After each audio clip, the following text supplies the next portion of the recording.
help us to change. In thy name, amen. Amen. Join me in the pledge of allegiance to the flag. I pledge allegiance to the prayer and to the republic for which it stands, one nation under God, indivisible, with liberty and justice for all. Thank you, Reverend Dixon.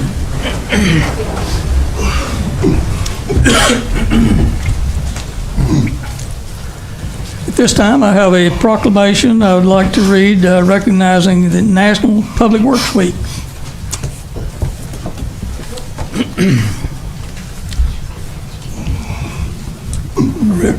Related to connecting the world.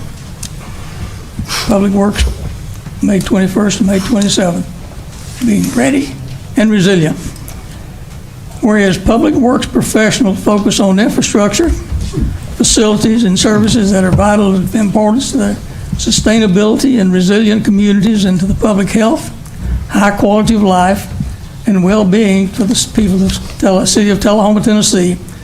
And whereas their infrastructures, facilities, and services could not be provided without the dedicated efforts of public work professionals who are engineers, managers, employees at all levels of government and the private sector who are responsible for rebuilding, improving, protecting our nation's transportation, water supply, water treatment, and solid waste systems, public buildings, and other structures and facilities essential for our citizens.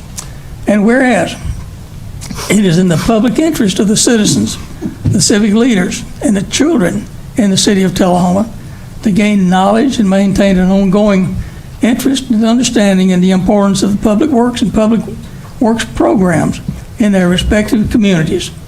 And whereas the year of 2023 marks the 63rd annual National Public Works sponsored by the American Public Works Association. Therefore, now it be resolved that I, Ray Noyes, Mayor of the City of Tullahoma, do hereby designate the week of May 21st through the 27th, 2023 is National Public Works Week. For that, I'd like to present to Butch Taylor. Mr. Taylor, would you come to the podium, please?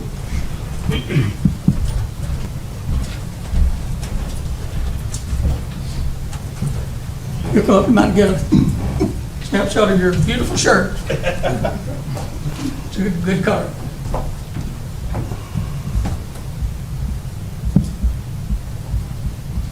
Thank you, Mr. Taylor. The podium is yours.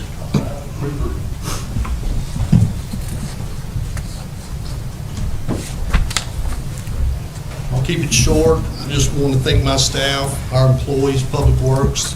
They're dedicated. They work heat, cold, you name it, storms, they're out there. So if you see them, thank them when you see them. It's a thankless job. So that's, thank you, Mr. Taylor.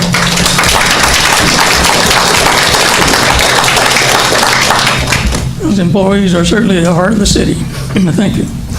So at this time, we have a budget presentation for the interim city administrator, Kenny Pearson, and finance director, Susan Wilson. Mr. Pearson, the floor is yours. Thank you, sir. This time, I'm going to allow Ms. Wilson to present this budget. She's done most of the work over the last couple of weeks, or actually, well, we've done it all together, but she's put together what we have for tonight, so I'm going to allow her to do that. And I believe we've got a brief PowerPoint if it comes up. It does. So we'll do an overview tonight on where we are for first reading. Mostly hitting on the expense side. I think I hit on the revenues a bit in the preliminary work session that we had. So we'll cover the status of the budget, where it is for first reading, the assumptions we used, and some of the things that are still pending that we'll be addressing in the second and third readings, and then the schedule for the reading. For the status of the current year budget, I think I can address a little bit of what Mr. Sandlin was saying. If you look at what our sources are for the general fund, About a third of it is property tax, a third of it is sales tax, and a third of it is from the state and then miscellaneous revenues. It used to be that it was heavily property tax, but we haven't had a property tax increase in, at least 10 years, about 10 years. So what you've seen is every year the sales tax has grown and has been carrying the city, carrying the costs, carrying the programs, whereas the property tax has stayed, become a smaller and smaller portion to where it's only about a third now of what we're actually working with.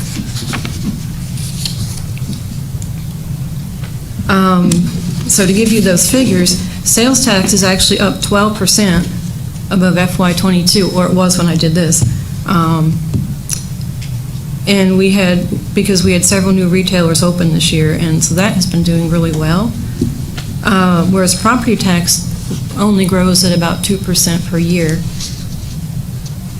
as far as the natural growth in the base.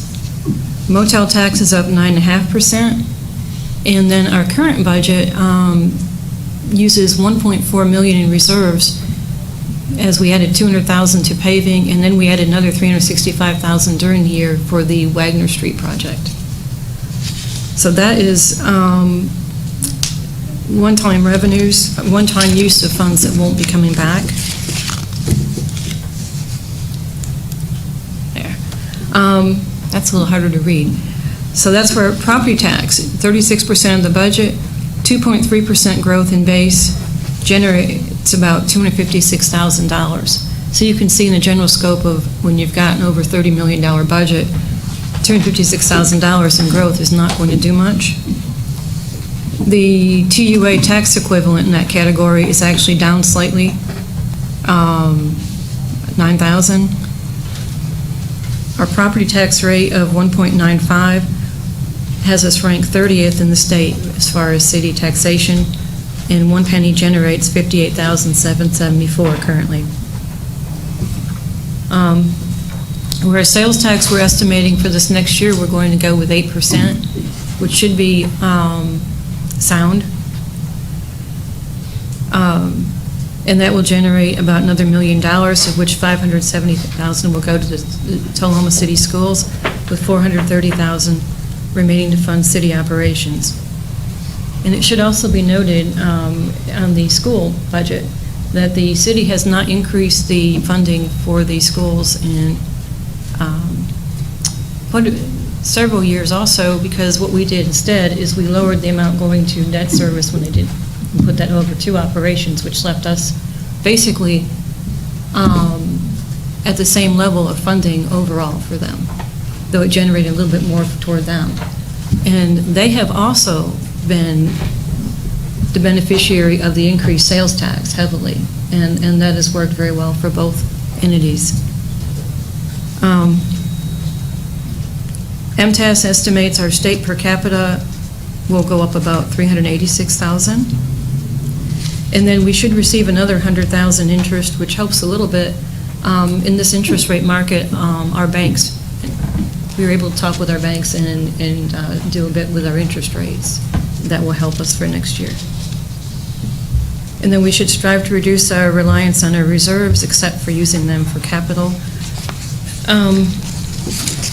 This budget brings forth this first reading using $640,000 in reserves, because there really wasn't enough growth to fund paving and to do what we were, our basic operations where we wanted to be without, and that doesn't add anything. This is your major reserve trend.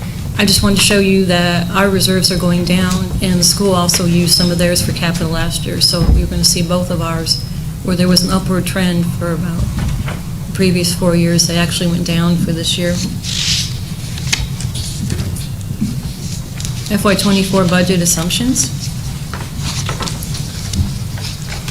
And this will be on the expense side. We just went through the revenues. Okay. This first draft maintains current programs plus budgeted capital projects that we already have. It implements an updated compensation plan with an annual 2% pay step. It renews the self-funded health insurance program with negotiated savings offsetting the market increases. which actually we did very well there because the market basically went up 7%, and we were able to hold our costs stable. Operating insurances are projected to go up 10%. State retirement increased less than 1%. This also includes increased street lighting to include the downtown lights, as well as TUA has notified us we will be picking up the other 5 lights on Jackson that the state put in and that we put in at Publix.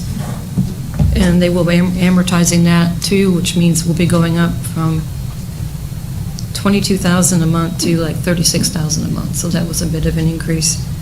And then this also includes $650,000 for paving.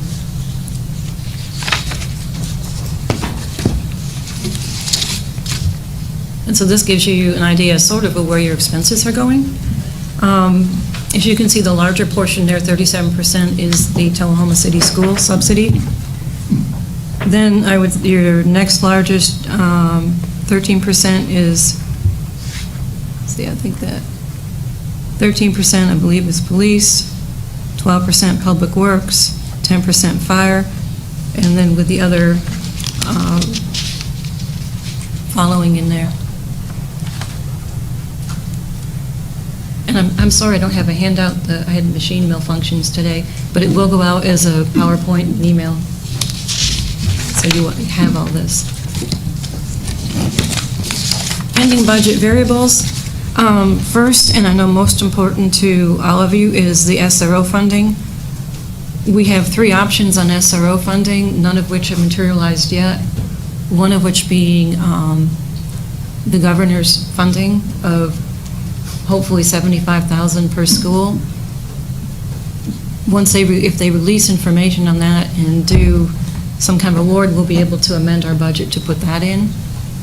Otherwise, we would have to look toward taxes, a property tax increase, or we would have to look at negotiating with the county for some kind of subsidy through them, since they are funding the county SROs. This budget does, however, contain interim funding of $50,000 additional for part-time and overtime funding to begin the year, or to hold us hopefully until we get better information from the governor's office. The compensation plan is included in here, and a resolution to review this and adopt the compensation plan will be on your June agenda along with the second reading. Also in the second reading, a capital projects discussion and draft plan with the intention of being able to adopt a capital plan hopefully on third reading, we think. And a debt issuance discussion along with the capital plan. Some questions? Any questions from Ms. Wilson? If not, we thank you very much for your diligent work. Thank you. Do you have anything else to add, Mr. Pearson? At the present time, no, I don't have anything else. Hopefully, some of this stuff will come to fruition. We'll have a little bit better information by the second reading. Thank you, sir. Okay, with this, at this point in time, we'd like to recognize any citizens who have comments to make. If you would come to the podium, state your name and address, and you'll be given 3 minutes. Tonight we do have a pretty full agenda, so I'll ask you to limit your comments to 3 minutes. Okay, I'll try and talk with my fastest Chicago voice. Back to the speech I made at the last BOMA meeting. I'm addressing on the agenda number 14, the ordinance number 1593, an ordinance to adopt the revised 2011 Tullahoma Comprehensive Plan for passage on the second and final reading. Again, I stand with, if you vote no, you gotta go. This is my one and only home I've ever bought. It is my forever home, and we will never sell. No one as a businessman with a right mind is going to put a business down next to a train track where it floods. This is a residential neighborhood, and it needs to remain as such. On to agenda number 15. On the agenda, the consideration approval of directing the interim city administrator to waive the Juneteenth event costs and permits at the CD Stamps in Jefferson Street Park due to the fact that this is now a national federal holiday. They should not have to pay for that. My final point against the agendas and stuff like that, and what I said at the last meeting, final point being, what did you bring me, Boma, for donations to DCS and the animal shelter?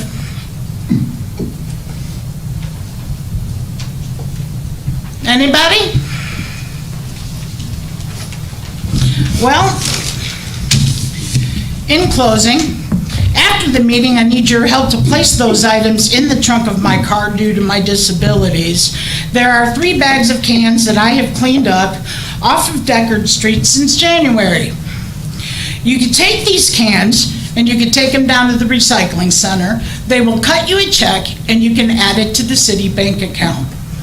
It ain't much, but it's a start. So in my final statement, this is for Alderman Mann. I withdraw my request for your recusal, and you may keep your seat. I'm looking forward to working with you with the donation projects and so on over the summer. And to Mr. Mann, Mr. Mathis, my deepest condolences to Derek for the loss of his brother and Jerry also for the loss of his wife. Much love and respect to you both. As for the 3 other aldermen that I mentioned in my last speech, I cannot take back my recusal for your seats at this time. I have reached out to you numerous times and none of you have responded. Now, Mr. Glick, you did approach me today at this meeting. We will converse, we will have a conversation, and perhaps we'll come to a happy understanding. Y'all need to come together and learn how to agree to disagree. Democrat, Republican, doesn't matter. If you want to build back better, you got to make America great again. Come down the middle. Thank you, Ms. McGarry. That's all. By the way, I also left some pay it forward and pass it on cards. You can order them for free on Facebook. Thank you. Thank you.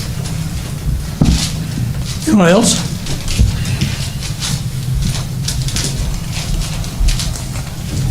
Mayor and Alderman, I'm Jim Woodard, 2011 North Jackson Street. Just wanted to again come up and make an appeal for Ms. DaCosta. Still would like to see her brought back to work. I listened to the debate on it 2 weeks ago when I was here. Can't say I really agreed with the debate. 5-2 vote to keep her in the penalty box, and it just still seems like there's an effort to try to get rid of her. So I see that with the growth of sales tax and all the things going on, I do feel like she is needed at her work. I think her other teammates would like to have her a part of this business. Also want to thank, appreciate your report tonight on the sales tax being up 12%. Some of us have been working very hard to try to help bring businesses to Tullahoma, which have increased the sales tax, and I'd still like to say thank you to Mrs. Moody, because all those projects that you see out there at Northgate LLC were really worked on with Miss Mary back here in the back. We appreciate the help that she gave, as well as Jennifer Moody and many other people in the staff. So again, those sales tax dollars which are increased are important, as we've seen on the budget, but those new businesses also bring in new jobs, and they also need places to live. So for those of you that are in the real estate business, again, I would encourage us to try to find housing, because right now it would be very difficult for a college graduate to move to Tullahoma and try to find a place to live affordably. So we still need that, and I hear that every week in business conversations around. So for the need of our housing, for the need of our young people, to try to attract some of those folks back. Also AEDC, UTSI, University of the South, and other businesses and agencies are looking. It's hard to find housing here. Only 7 housing starts so far this year, kind of a really low number, and still with all the discussion going on. But first and foremost, Ms. DaCosta, still would like to see her back. Number 2, we want to continue to attract business and industry to come to our town, and those folks are going to need a place to live. Thank you very much. Thank you, Mr. Woodard. Anyone else?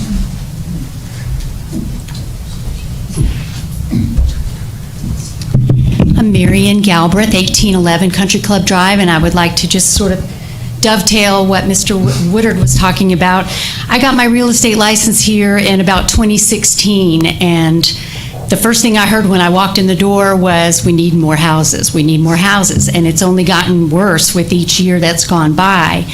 And it's not just houses, we need apartment buildings, we need condos, we need duplexes and quadruplexes, any kind of housing. Because, like he said, 1,000 new jobs coming in at the base, all these new businesses that have employees that need a place to live, and businesses and developers don't like uncertainty. So I really hope we can pass this comprehensive plan of some kind. I know that the Coffee County Industrial Board went to great lengths in the last decade or so to provide tax abatements and practically give away land to businesses so that they could start up here. And I think we're almost at a point where we need to do that with real estate too. I hate to say that, but we need houses. Thank you. Thank you, Ms. Galvin. Anyone else?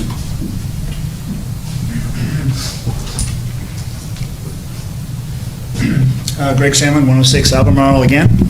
I feel like a broken record here, but I will encourage growth. I have 3 points to make. First, growth in Tullahoma. And I encourage passage of this revised 2011 comp plan. This is not a perfect plan. It seems like a stopgap, but it'll give the citizens some time to think through it up until the next election cycle. But we do need more apartment space. We need some first-time home buying opportunities. And we need to ensure quality homes and apartments. I don't know how to do that, but that needs to be thought about. And then testimony. I spent the last week in Washington, D.C. with the Arnold Community Council. We had face-to-face meetings with 4-star generals at the Pentagon, Congressmen Desiree and Rose, Senators Blackburn and Haggerty. And this is coming from them in those discussions. Billions of dollars are coming to AEDC. These are great paying jobs. This is hypersonics, new facilities, upgrades. And there's going to be many retirements. And people are going to retire and stay here because it's a great place to live, right?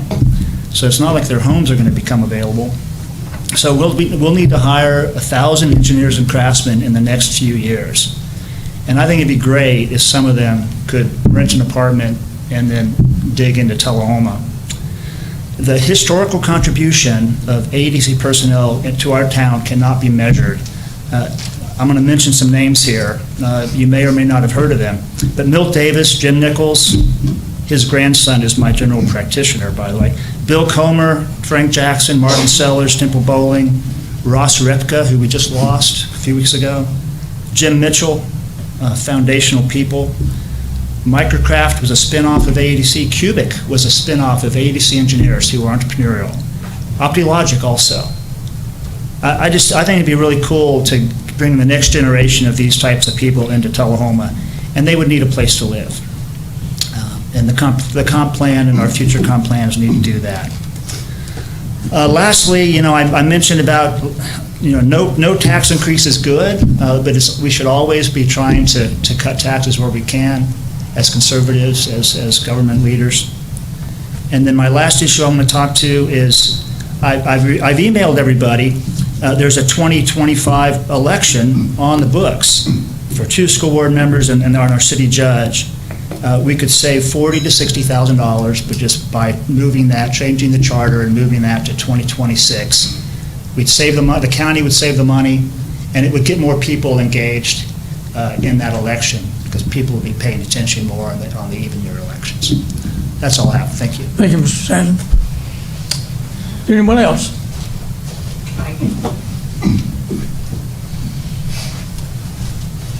Good evening. I'm Fran Couch Gray, and I reside at 121 Autumn Lane. And you all heard our invitation to Purple Olympics, which was held a couple of weeks ago. I just wanted to officially thank those who participated this year.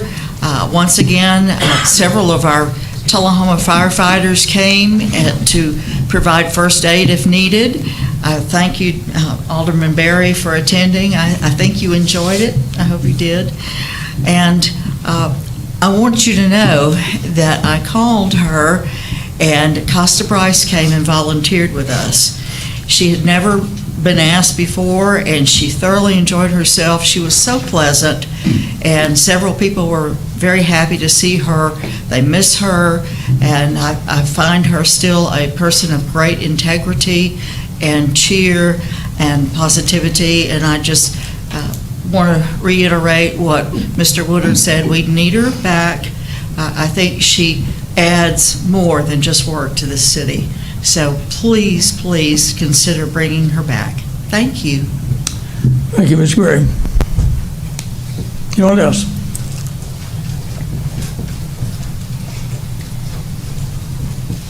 Hi, Ashley Shockley, 1104 Pickett Drive. After watching last week's Planning Commission meeting on YouTube, and shout out to TUA for providing this free of charge to all citizens, and being in the audience of the prior week's BOMA meeting, I have some thoughts and I would like others to hear and consider. First, I believe there is confusion for some of the aldermen on what a liaison is. The definition of liaison is a person who establishes and maintains communication for mutual understanding and cooperation.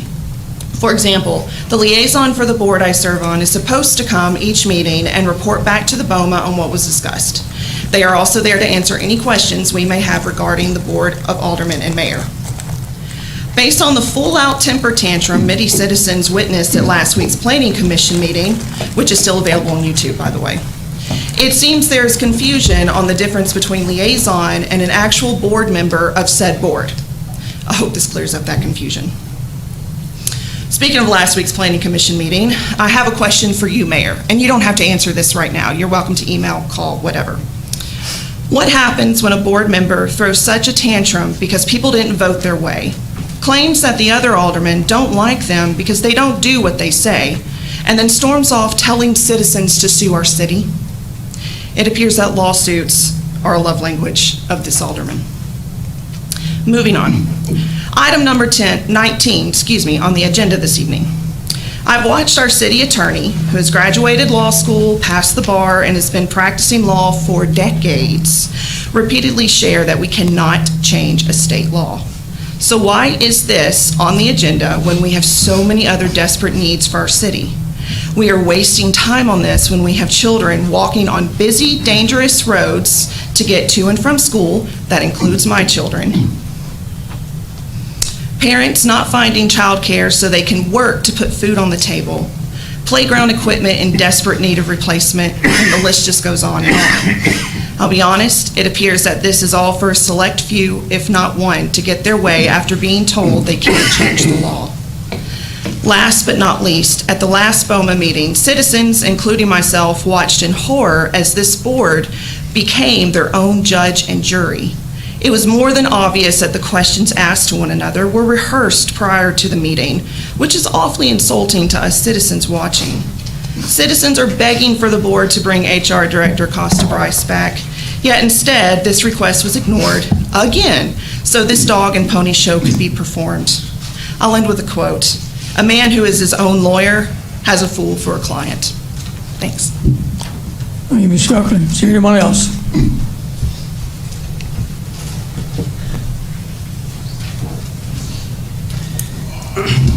Dr. George Wilson, 408 Albemarle Drive. I'm here to comment on the ethics complaint that I filed against Mr. Berry. Regardless of Mr. Berry's protestations and his attempts to deflect these issues to someone else, this ethics complaint and all of the issues have nothing to do with anyone other than Mr. Berry. As stated in my ethics complaint, Mr. Denby told me personally and multiple other people that he had spent $250,000 on digital signs and had hired Mr. Berry to sell advertising on those signs. He told us that if Mr. Berry worked hard, he could make up to $18,000 per month selling those ads. Well, here's one of the billboards. This picture was taken today. Here's the same billboard posted by Mr. Berry on his website in November of 2022. So I Googled the number on this billboard. It took me to J Street Digital, which is Mr. Berry's business.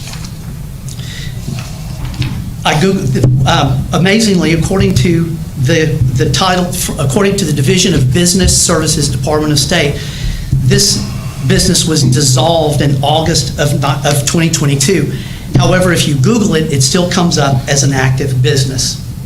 I'm not sure how a dissolved company still comes up, but it does. When you digital that, not only do you get J Street Digital, which is Mr. Berry's firm, you also get Full Throttle Marketing. If you go back to another one of Mr. Berry's Facebook posts, this is another advertisement for Full Throttle Advertising. It also has the same telephone number on it. So my point in all of this whole process is that the cursory investigation that I have done shows an incredible, personal, complex, convoluted relationship between Mr. Berry and Mr. Denby. I believe that a more intense forensic investigation will connect all of the dots. Thank you. Thank you, Mr. Wilson. Thank you, Mr. Weldon. Anyone else? If there's no one else, we'll close the comments for citizens and move right along. At this time, I'd ask for all of you who have gotten a copy of the agenda to get a motion to approve the agenda. Need a motion to approve the agenda.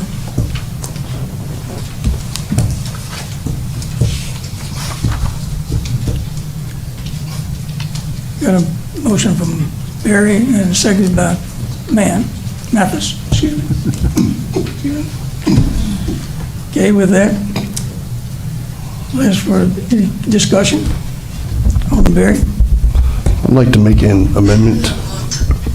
An amendment from Mr. Barry. To the agenda to add an item to new business to direct the city administrator to reinstate HR Director Costa Bryce.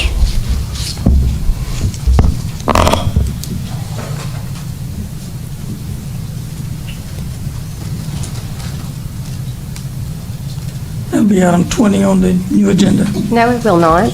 We have to vote on items to be added to the agenda, Mr. Mayor, and that item has already been decided in this session. It cannot be brought back again over and over and over. We must vote to amend the agenda, and you know that is Robert's rules. You need a second, and without a second, that dies. We got a second on the, we got a motion on the agenda and a second. We now have an amendment that's being added to the agenda. And it needs a second. Yeah, there's no second, but It dies. yeah. Is there a second? There's no second. Seconds, it died. The agenda will, okay, we'll vote on the approval of the agenda. Mr. Mayor, I had pressed the button. I'd like to remove an item from the agenda. If we could remove, it's number 17, item number 23-99. It's my understanding that this has already been resolved. I'd like to just comment on that. I have contacted the attorneys involved, and they are available on June the 12th to have an executive session. So if you would, Alderman, please put on your calendars for June the 12th, 4 o'clock, prior to our regular board meeting. Item 17 will be deleted from tonight's discussion. I'm sorry, what time? 4 o'clock. And we'll do that in the conference room at the police station,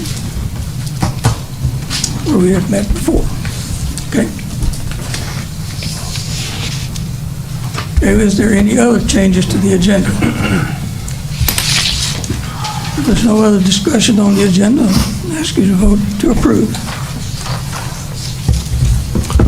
Point of order, Mayor. We need to vote on the amendment first and then vote on the agenda as amended.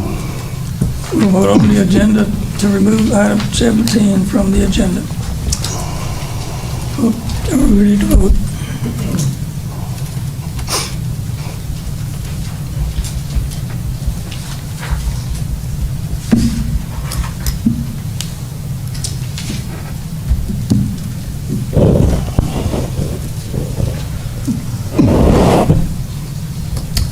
There's some reason I didn't get voted. We got a motion and a second. Further discussion? Yes to approve. No to not approve. That passes 7-0. Okay, that will do with the agenda. And we'll move into reports from Aldermen. We got to go. What we just did. No, that was the amendment.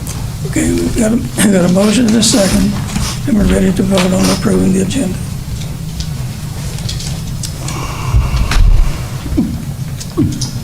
And the agenda is approved 7-0. With that, Alderman Almacher, we haven't started on your side of the table in several weeks, so we'll start with you. Report from the Alderman. Okay. I do want to make one clarification and also express my deepest and sincerest condolences. There were 3 members of this board who have lost a loved one in the past few weeks, and one has received absolutely very little recognition for the hard time that she is going through. And Miss Bobby Wilson lost her father, as well as Derek losing his brother and Mr. Mathis losing his wife. And our thoughts and prayers are with you. So I have a couple of things outside of my committees that I want to just give a heads up on. I want to give a sincere thank you to Miss Jamie Moorhead for her assistance on something that we're collaborating and working on together, and that is an expungement fair. I have been talking about this expungement fair since I got elected and have yet to be able to make it happen or have the team put together, but that team is coming together. And the city of Memphis does this every year, and I want to just give this shout out to her for helping me with this, and to let this board know that it will be coming back to us in the near future, because we hope that the city of Tullahoma will help to sponsor this like the city of Memphis does. And we are looking currently at a possible date in September, and we will come back to you with more information. But if you are an attorney or in law enforcement with the county, with the city, with another city or county, and would like to take part in this, if you're an SRO, then we would love to have your assistance. And if you could reach out to Ms. Moorhead or myself, we'd be happy to have you. Approximately 2 weeks ago, I hosted, along with Mr. Mayor and the city administrator, a day at the high school where we took a couple of hours and went and talked to some kids about the city, the functions of government, the difference in federal, state, and local, and our system of federalism. We talked about resolutions and ordinances and what the mayor's role was and what my role is. And I hope this clears up any confusion, but Ms. Shockley, you're correct. There's a difference between a liaison and a board member. And I'm a member of the Planning Commission. We vote. I'm a liaison, however, of the Housing Authority. And so I'm going to segue with that into the Housing Authority. And I have a couple of members of the board. I think stand up if you're with the Housing Authority. I don't mean to pick them out, but I want you guys to know who they are, because very rarely do we, as other board members, get to know who are on these boards and these great volunteers with our city. And so I want to thank you guys for showing up, but I want to introduce you to a new face that you might see around. And we have a new executive director, and the city of Tullahoma wants to welcome Miss Pamela McGee, and hopefully we can have some sort of reception in the coming weeks for her here at the Board of Mayor and Aldermen. She is our new executive director of the Tullahoma Housing Authority. So thank you so much, Miss McGee. She comes highly recommended, and she has plenty of experience. We stole her away from Winchester. But we are so happy to have her, and I hope you guys will get a chance to speak to her and tell her hello tonight. I have no report for the Tourism Council, and I will report more on Planning Commission activities later on. And also, just FYI, we actually pay for for the services to TUA for these things to be live streamed. And we'll continue to do that because we want people to know what's going on in the city of Tullahoma. So thank you very much. Thank you. Alderman Perry. I think your mic's out. Your mic went out. Coming in and out. Yeah, they're in and out. Mr. Mayor, I attended the Planning Commission meeting last week. It was a show, and on that, I took the opportunity at the end of that meeting, I will do it here as well. I lost my temper and raised my voice at the Planning Commission meeting, and I apologize to the Planning Commission members, and as a member of this board, I'll apologize as a representative for you as well, and to the community as well. I should not have done that, but it happens. That's all. Sure, I'll be doing a lot of talking later, so I'll cut my comments short for now. Alderman Glick. I have no report. Alderman Mathis. Ms. Wilson, this has been on my mind for a long time. For example, when we're dealing with the budget, I can look at that budget and I become very disoriented trying to figure out what's what. Not because of your lack of ability, that has nothing to do with it. But what I would like for us to have is this. I would like to have each department put in a category, and we look at that department and see what their budget was last year and see what their budget is this year, and if there's any big changes, what is that change? That way we'll make it a lot easier for us to relate to that. Right now we have trouble doing that. So I think we need that, and I think that would help all the citizens of Tullahoma. For example, if we come in here in Public Works, last year they had a $300,000 budget. This year they got a $500,000. Why? I want to know what it is. Okay, that's the one thing that's been sticking on my mind for a long time, and if there's going to be some big changes, I'd like to know what they are. Okay? Got you. Thank you. Alderman Wilson. Thank you. As the liaison for the Arts Council, I would like to just talk about a couple of upcoming things. At the Tullahoma Fine Arts Center, this Saturday, there are a couple different events that you can participate in. One is an acrylic painting for adults. And you can join instructor Avery Wirt for this fun, whimsical honeybee gnome on canvas, and that is for adults. It's this Saturday, May 27th at 1 p.m. That morning, Saturday morning at 10:30 a.m., there's a beginner's acrylic for children. It'll be a fun theme, Mario-themed acrylic on canvas class for children. Then after that, coming up June 3rd through the 24th at the Arts Center, there's going to be a Lowbrow Meets Custom Culture. Admission to that is free.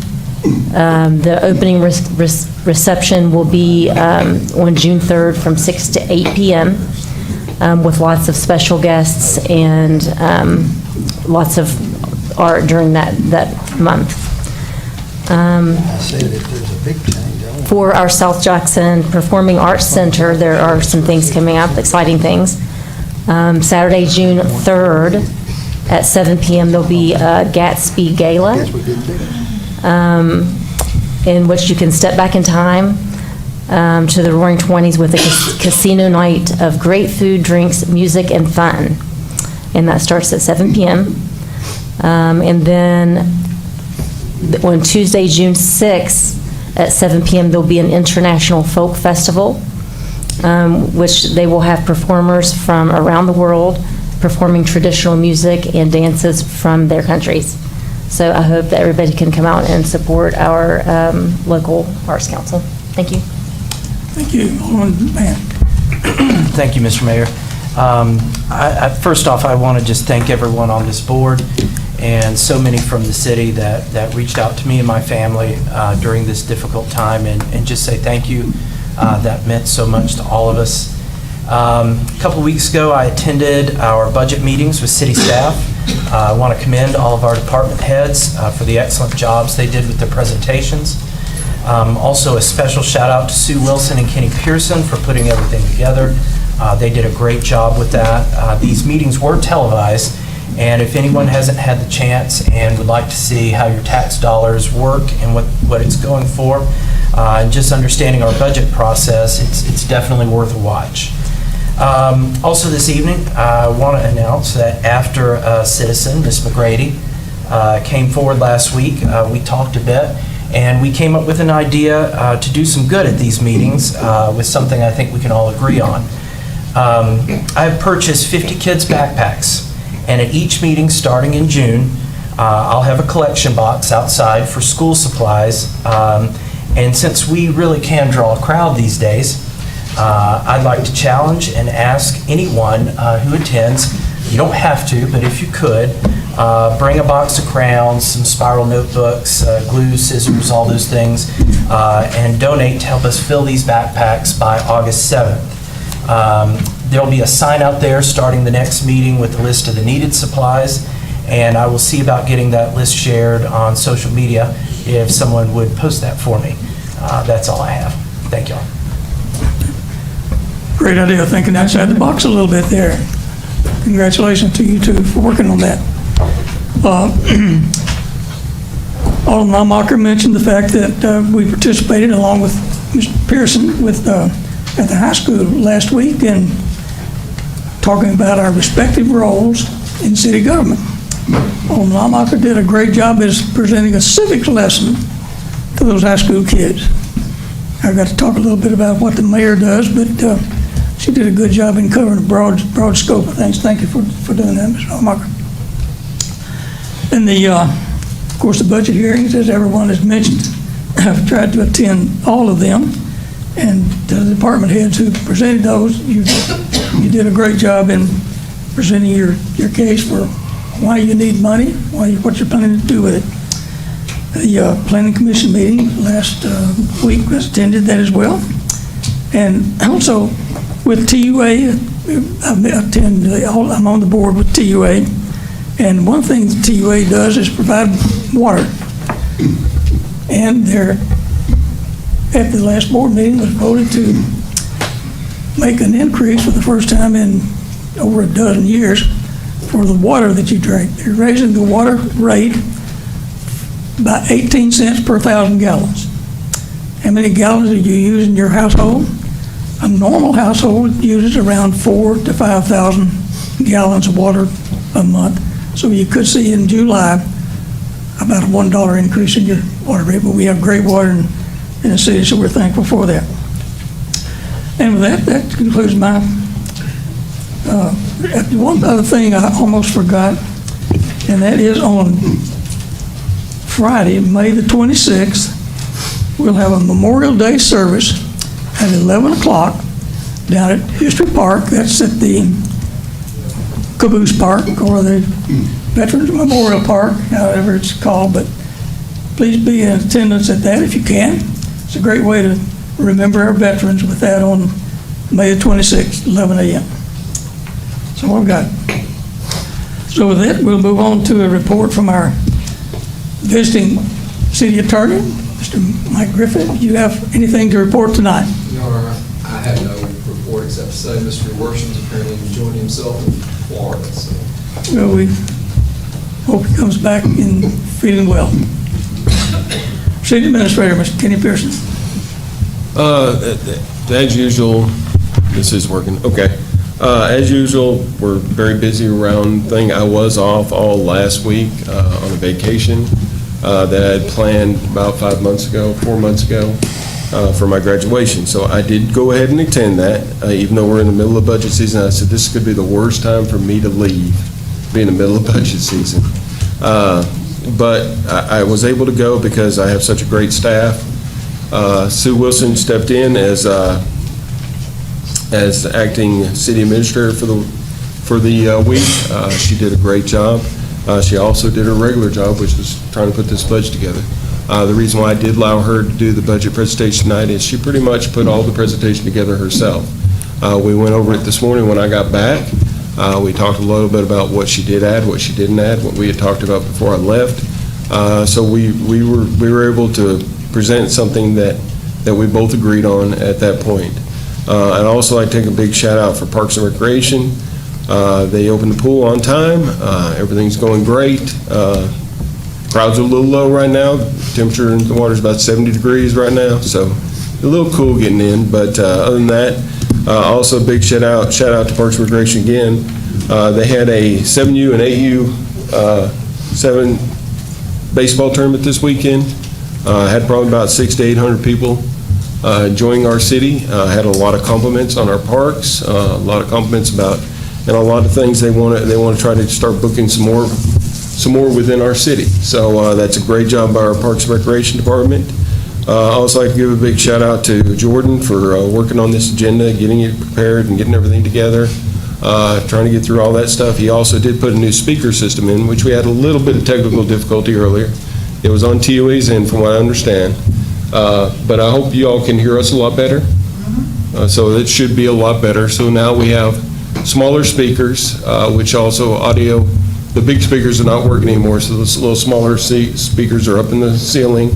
We feel like we'll have a lot better job. So he did a good job getting that all together. Other than that, that's all I have to report at this time. I have one other thing to report. I did get a letter out to Verizon on Wednesday before I left. So it is out to Verizon, waiting to hear back from that. I've also got the information that where I've talked to technical advisors as well, and talking to them, they're trying to come up with a resolution as well. So I'm just waiting for the first person to call me back or to send me something in email. I also worked on our comments, questions, concerns on our website now. When you go to Tullahoma-Tennessee.gov, when you first open the page, right at the bottom of the front of, right in the middle of the page, there's a place for citizens to comment, ask questions. If they need help with something, those emails will all go to all the Board of Mayor and Aldermen, and they'll also go to the department heads that they pick. So one way we were talking about trying to make sure that we were getting those to the right people. That way they pick the department heads they want it to go to. Those departments will get it and they'll be able to follow up on that, and you'll also have the aldermen will be able to see those as well. So anything that the citizens are wanting to talk about, they can send those in. So hopefully we start getting some emails in. I did do a test message about 2 weeks ago. I'm sure it went through, I hope. I did get some responses, so it went through. But that's all I have for tonight. Thank you, Mr. Pearson. Mr. Pearson, is that system active now then? It's for active. the citizens to use, and it will email all the Board of Mayor and Aldermen and city staff? Right? Yes. Okay, thank you. And thank you for your persistence in staying after Verizon for their courage. On Barry. I forget to say this every time. I had talked to one of the regional network implementation folks at T-Mobile, and they are, as part of their federal merger plan with Sprint, they had to install towers in rural areas, and so they will have 2 new towers coming to Tullahoma, I think by like 2025, as soon as they secure the locations. Will be on that end of town, and I think there'll be another one down there. So that's another provider that we'll be adding. Thank you, Mr. Okay, with that, moving on to the agenda, the first thing we'll do is get approval on the consent agenda. First, I'll read the caption on those consent agendas. This is minutes from the May 8th meeting, and another item is to approve the annual TDOT maintenance contract for the provision of routine maintenance on state routes. And that's just a renewal of that contract. And we'll set a public hearing for the first reading on June 12th on the 2023 tax amendment for the Tullahoma zoning ordinance to allow for the microbrewery use in the I-1 restricted industrial warehousing zoning district. So that's the agenda. Need a motion. Motion from Barry, second Mathis. Any questions? Ready to vote?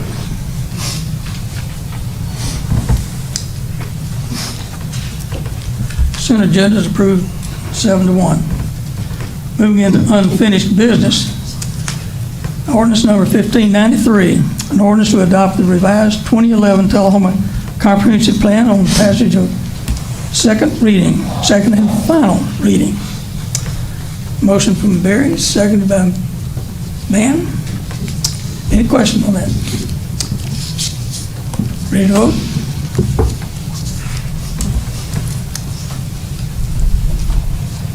It's approved 7-0. Thank you for that. Okay, moving into, there's no other unfinished business, so we'll move right into the new business, item number 6, ordinance number 1594, an ordinance of the City of Tullahoma, Tennessee, adopting the annual budget and a tax rate for the fiscal year beginning July the 1st, 2023 through ending June 30, 2024, for passage on the first of 3 readings. Need a motion, Barry? Seconded by Mann. Discussion on you've heard the presentation from our city administrator this morning. Any further questions? Yes, I have some discussion. Alderman Lamont. Okay, so this is for the tax rate and the budget? Yes. Okay. I had some potential amendments to the nonprofit list that apparently, I don't know if I brought it with me or not. But so with our budget being as crunched as it is this year, you know, I saw that we're spending, you know, a couple $100,000 on the nonprofits budgets, and I'm not sure. Every year, the majority of individuals come back with the nonprofits, and while I believe in many of their missions, they come back and they continually ask for more money. Some are asking for money for something, a special expenditure. Some are asking for money for operations. I have an easier time. Talked this over with some people who had you know, some qualms with it. I have an easier time, you know, when it's like a special expenditure that they potentially couldn't otherwise afford, and they're trying to work towards that. But if we're supporting operations, then they're no longer a nonprofit, they're a city-funded entity.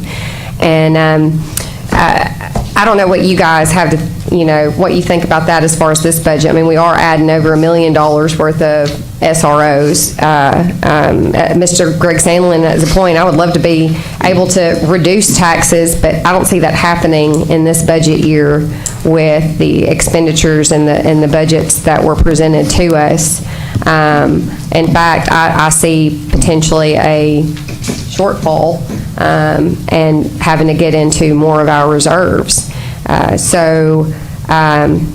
I'm not sure if you guys want to do it this year, but I think that we should be working towards weaning some of these nonprofits off or down, because the list cannot continue to grow. What do you guys think? Alderman Barry? Yes. I think that we need to not this year, it's too late, and that's the problem, is we always kind of wait till right now to do it. I think that we do need to look at revamping how that's done.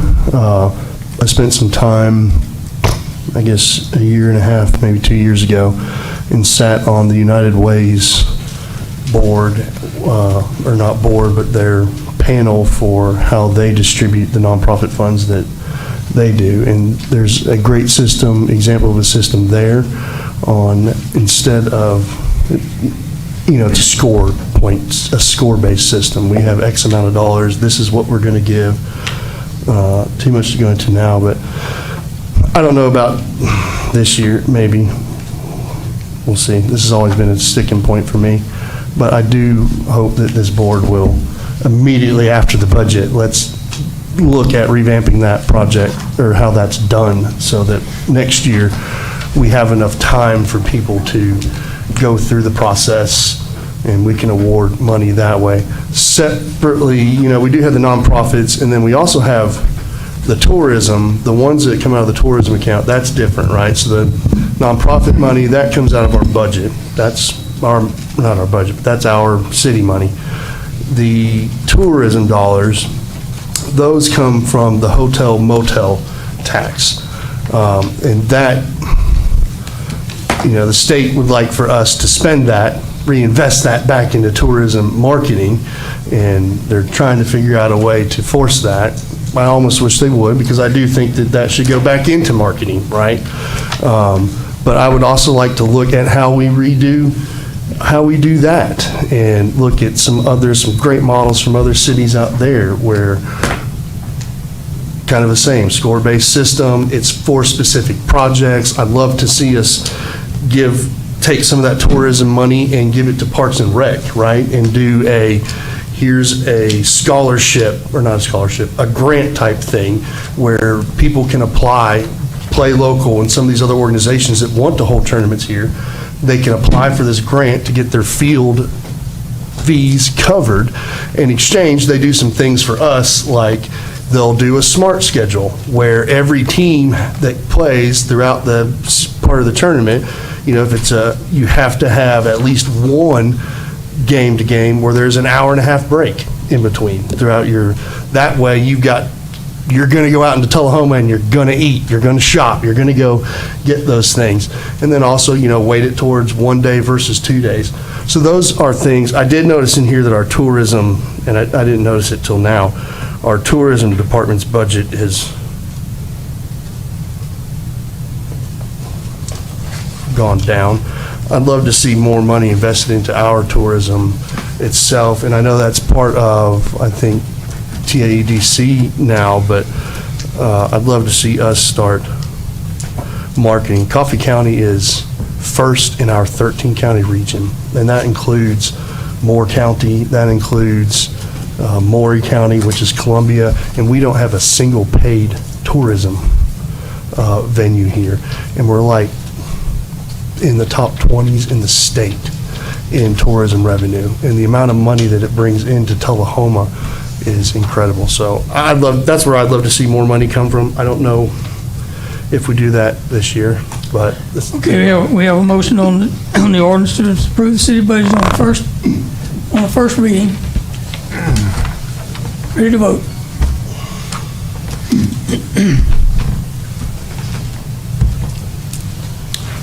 Passes 7-0. Item number 7, resolution 1940, resolution establishing in lieu tax rate and in lieu tax payment with the Tullahoma Utilities Authority for fiscal year 2024. That details on that are in 163. And to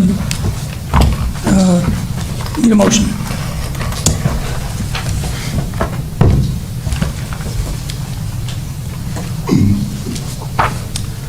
Motion by Berry, seconded by Mathis.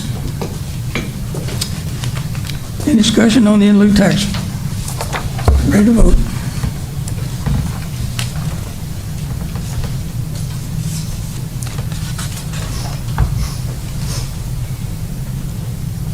Passes 7-0.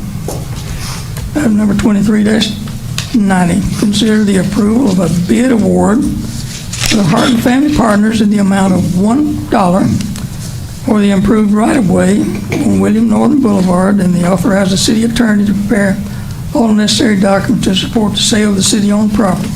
That's just rerouting and straightening of William Northern Boulevard, routing into the airport between North Jackson and Cedar Lane.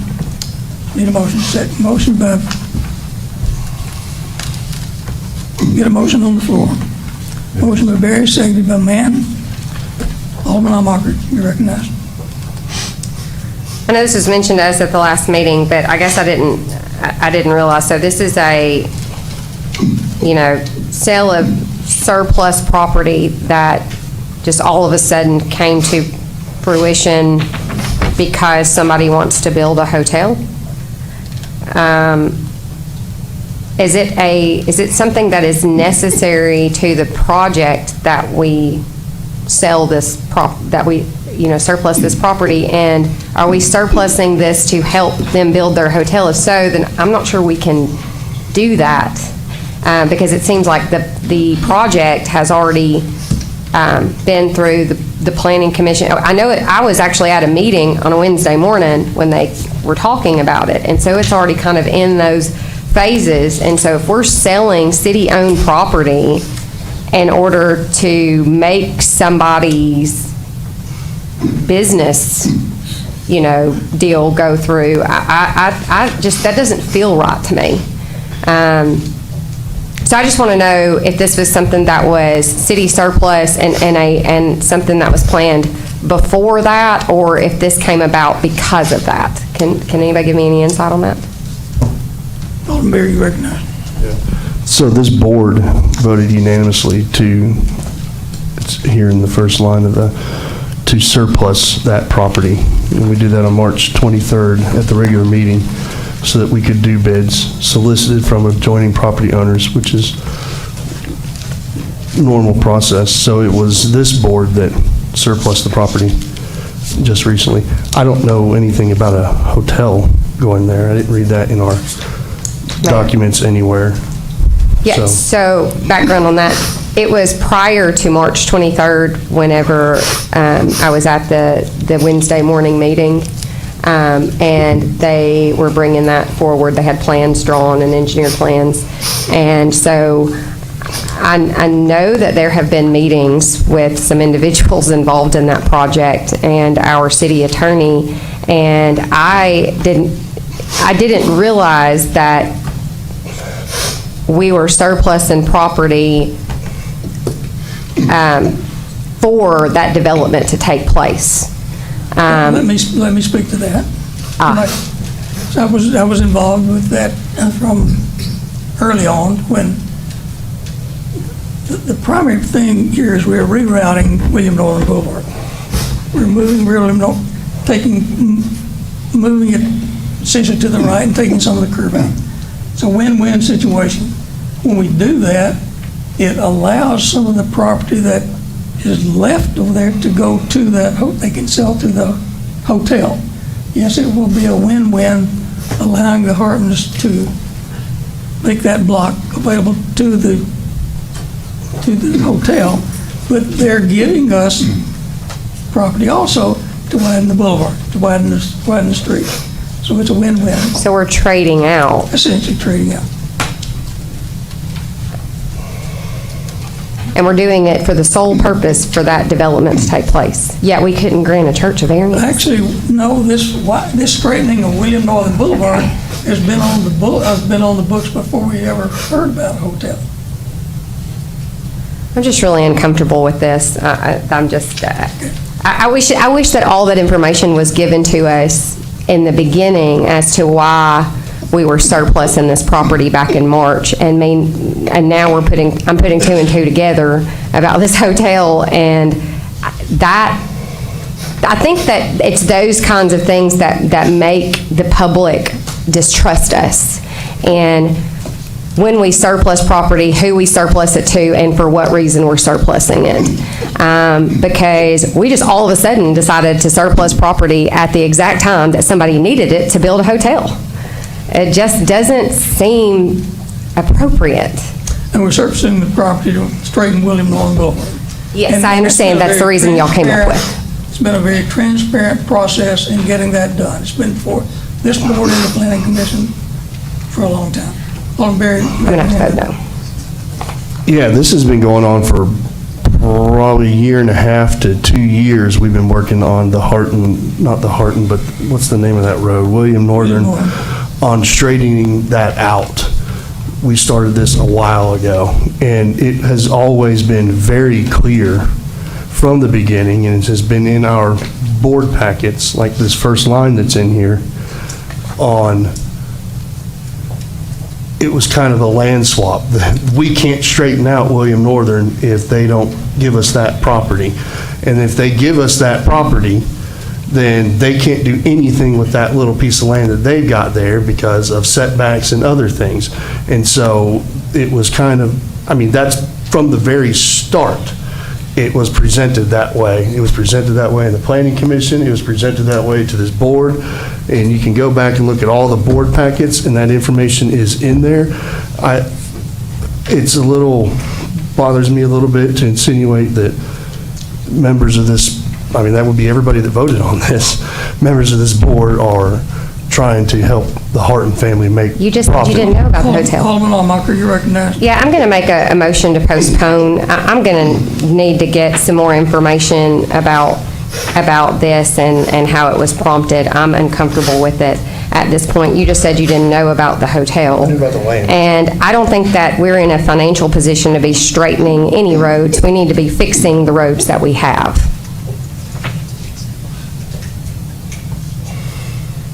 Motion to postpone. Alderman Glick, you recognize.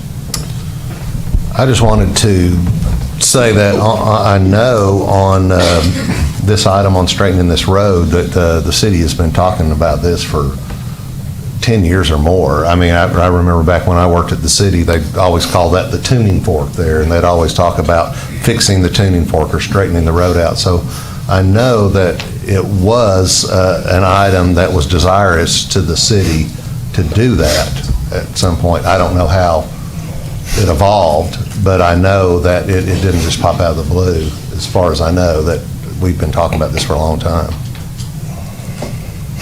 Well, surplusing the land, I think straightening the road is one thing. Surplusing the land right at the exact time that somebody needs it is a little sketch to me. I'm going to make a motion to postpone just so that we can dot our i's and cross our t's. I just would like to get more background information on why now and what the costs of that are going to be when we go into straightening this road.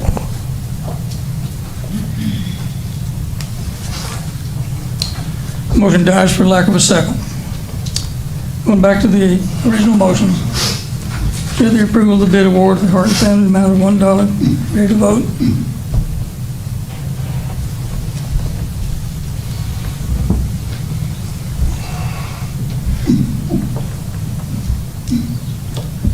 It passes 6-1. Moving on to number 9, item number 2391. Consider the approval, authorize the mayor to sign and read related documents for a land exchange agreement with the Harton Family Partners. Property located on William Northern Boulevard and Lakeway Place.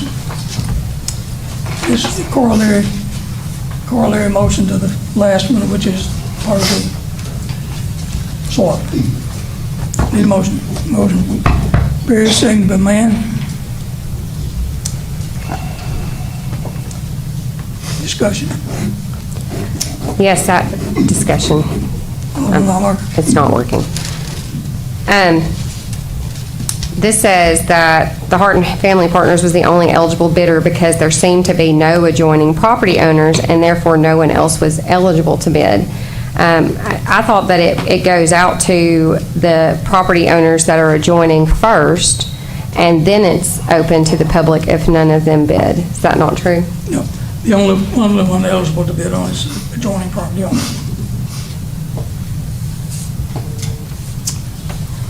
Okay, we've got a motion and a second. Any further discussion? Ready to vote?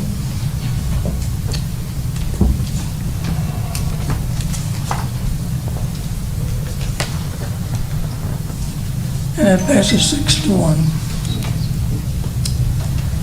Item number 2392, consider approval of a memorandum of understanding with Reagan Smith for the North Jackson Streetscape implementation and pedestrian crossing at Tullahoma High School. Need a motion on the floor. Motion by Barry, seconded by Mann. Discussion.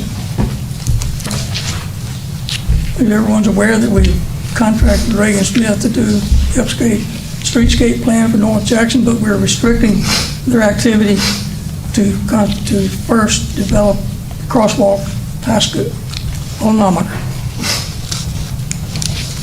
So the project was $1.2 million, but we have already changed that and spent a generous portion of that last week. The generous portion being, what was it, 800,000, does anybody have that exact number? 800,000 of that 1.2 million. The total amount that we have left is only 400,000, yet you want us to pay 207,000 for an engineering plan. I just don't understand why, that just doesn't seem appropriate. We only have $400,000 left to spend. We have in-house, an in-house contract with engineers, and since we have limited the scope of the streetscape plan, and we already have the streetscape plan, I don't see it being worth $200,000 to spend $400,000. That you're spending half of your budget in a planning phase. That makes no sense. Am I incorrect on something? Yes. Okay, explain it to me, because that's what I'm asking. The original bid was $207,500 to do the streetscape plan. Okay. We went ahead and stopped that because of the fact that we pulled all that money out and we limited it down to the crosswalk in North Jackson. The new amount is $98,000. That's for doing the project, not for, That's for the, or is that for Reagan's? I know, it's engineering and design, correct? that's engineering design. So it's still $98,000. Right. I mean, you're 25% of your, okay, maybe you're not 50%. You're 25% of your total budget on engineering and design. What's the standard amount for engineering and design as far as for your total budget? What is it generally? And is this negotiable at all with them? Do we know? Mary, would you like to speak on that matter? Mr. Maniego, you recognize?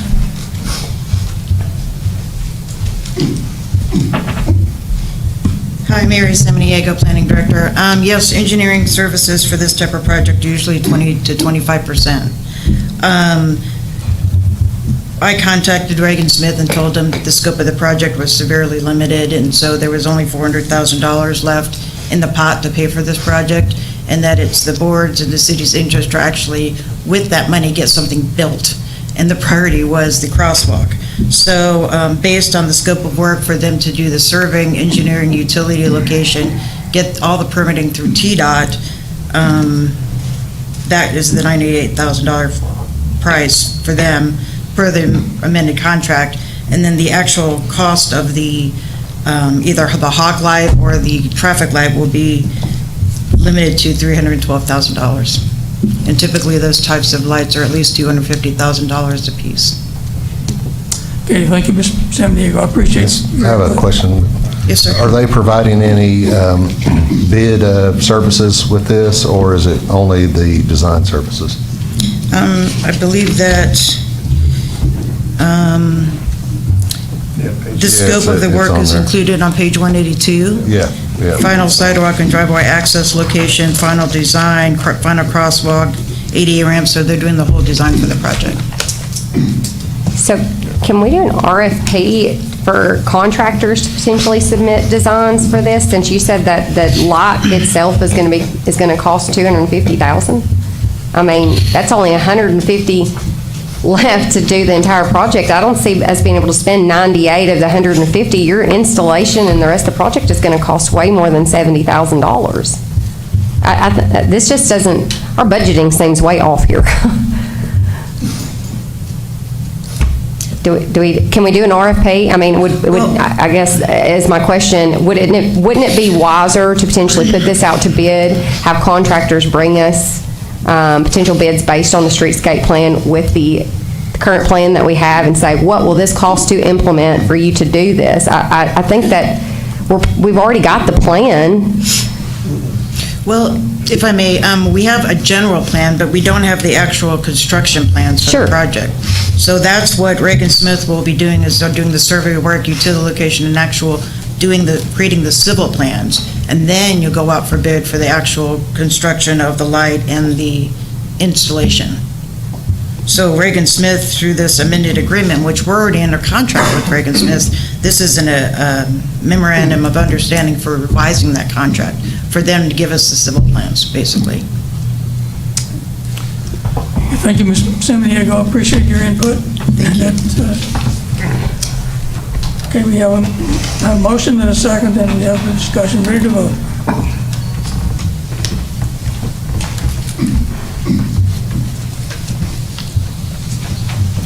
Approved 6-1.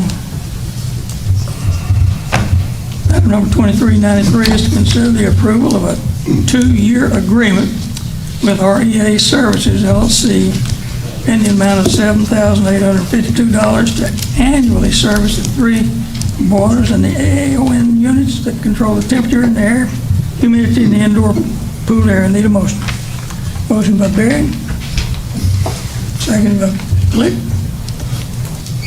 And this is a fairly routine thing, and that's just a 2-year agreement, but each year it's $1,078.52. Any discussion? Vote yes for yes, red for no.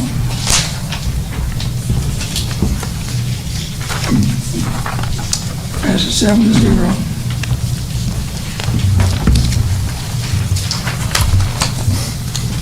Item 2394, consider the approval of a performance agreement with 6-Wire valued at $7,500 for Tullahoma Parks and Rec Independence Day celebration. Need a motion. Motion by Barry, seconded by Glick. Any discussion for Independence Day celebration? Ready to vote.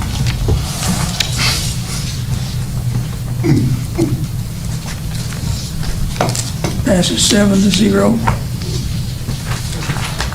Item number 2395, consider approval of the purchase of 2 hardwires camera systems for D.W. Wilson Community Center and C.D. Stamps Community Center in the amount of $18,155. Motion by Barry, seconded by Glick. Discussion. Ready to vote.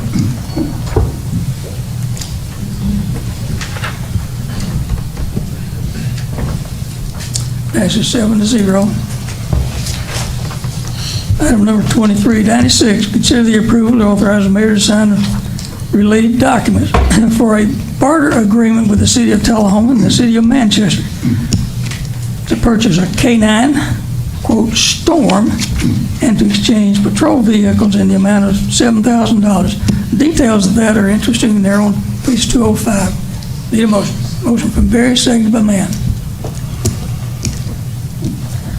Did everybody understand what's going on here? We're getting a K9 unit and a patrol car, and we're swapping patrol cars with it, so we get the K9 patrol cars with that.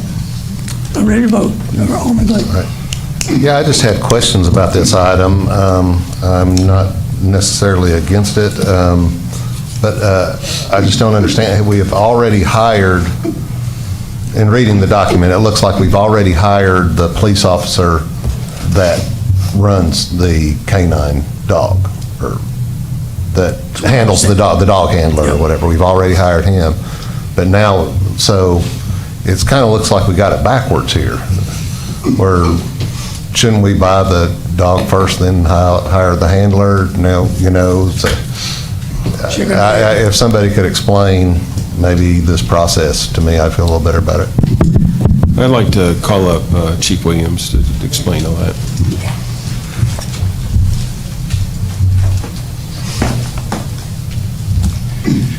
Thank you for the opportunity to come up and talk to you about this. You are correct, we did hire the K9 handler. K9 Storm is a K9 that he is trained and had from day one of becoming a K9 handler. And so he's got 5 years of service with this particular K9, and they've I know they've won several awards around the state and nationally. And I know just from our agency alone, him and this particular K9 have assisted in some cases that have led to the seizure of $18,000 that have been awarded to the police department. So he has a very strong bond with this K9, and technically the K9 is still the property of Manchester, but they were willing to sell it to us. They paid $15,000 for the dog, and they're selling it to us for $7,000. How old is the dog? Approximately 5 years old. And the $15,000 that they paid, was that for the dog or was that for the training? Do you know what? My understanding was it was for the animal. It may have included some type of training with it, but I'm unsure on that part. With this, were we intending to start a K9 program? Is that why we hired this officer, or were we having a lot of times that were needing canines and couldn't have access to them, or?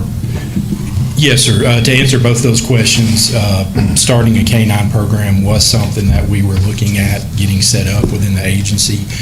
It just so happened through some recent hiring that we've done that this officer came to Tullahoma, put an application in, was selected for employment here, and then we worked to secure to bring his canine with him. So.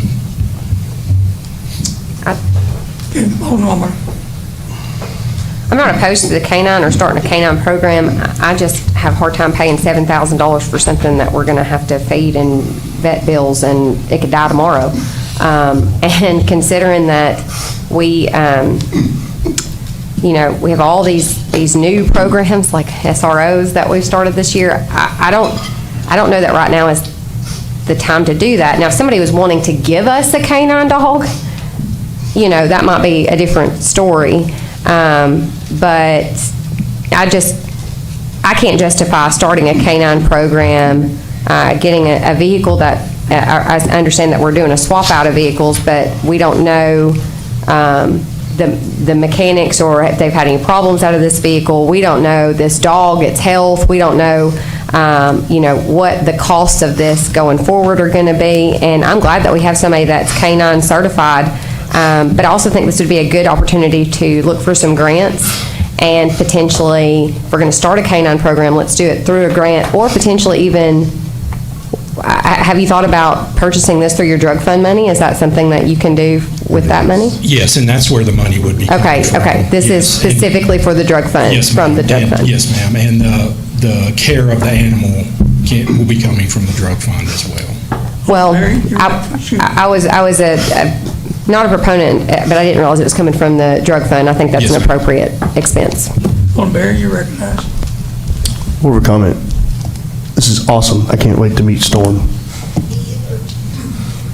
I've met him before. Met Storm before.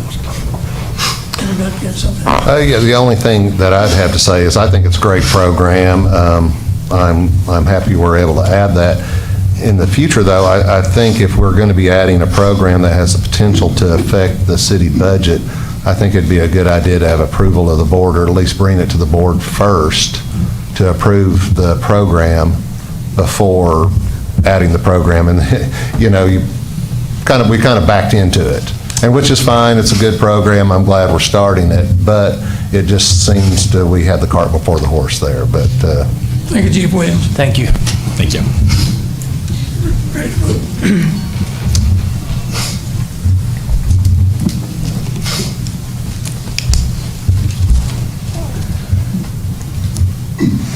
Motion passes 7-0. Item number 2397, consider the approval of directing the interim city administrator to waive the special events and sign permit fees for the amount of $1,150 for a Juneteenth event at CD Stamps in Jefferson Street Park hosted by Beyond Strength, JRM LLC. That's on page 208 of your packet. Let's have a motion from Mann and seconded by Barry. Any questions? Ready to vote.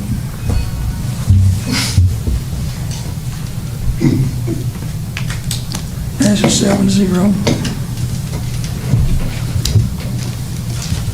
Item number 2398, consider approval and direct the interim city administrator to draft a resolution renaming South Wall Street Alley to South Eugene London Street. Need a motion.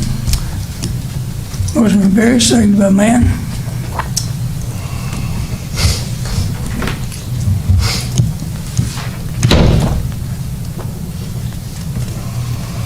Alderman Barry, you recognized. Yeah, I think this is great. The only question I have here is the within 45 days. Is there a specific time frame that we're trying to meet, or is that an arbitrary time? If I could answer this was my agenda item. I think we're trying to get this passed as fast as we can for Mr. London.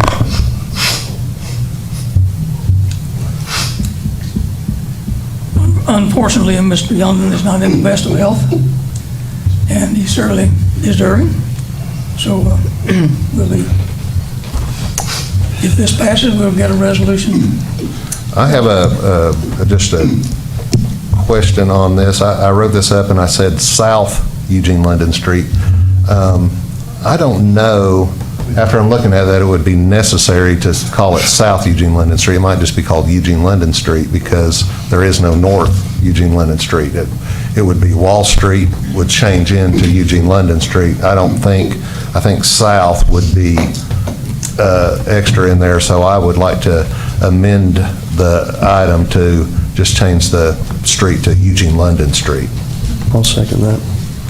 Got a motion and a second? Vote on changing the South to delete South. Clarification.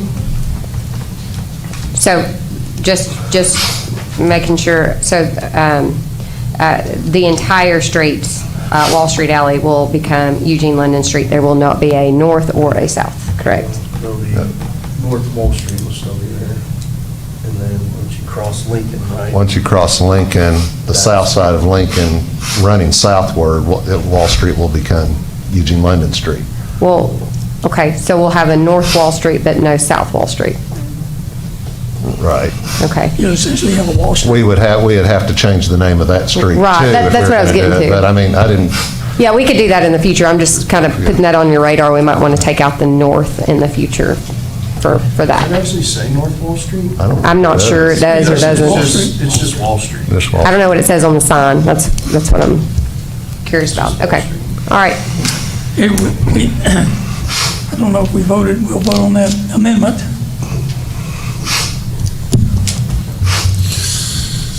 That amendment passes 7-0. Now we go back to the original motion. I think it was just the item as amended is what we voted on, correct? One vote is sufficient. You can do it that way, as amended. I mean, technically, you got to vote on the amendment first and then vote on the as amended. Okay, the amendment passes 7-0. We're ready to vote. Go back to the original motion.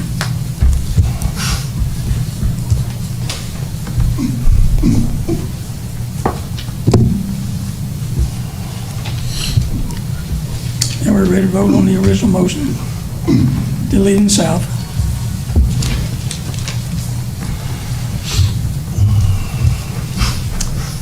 And that passes 7-0. Congratulations, Mr. London. Interesting individual.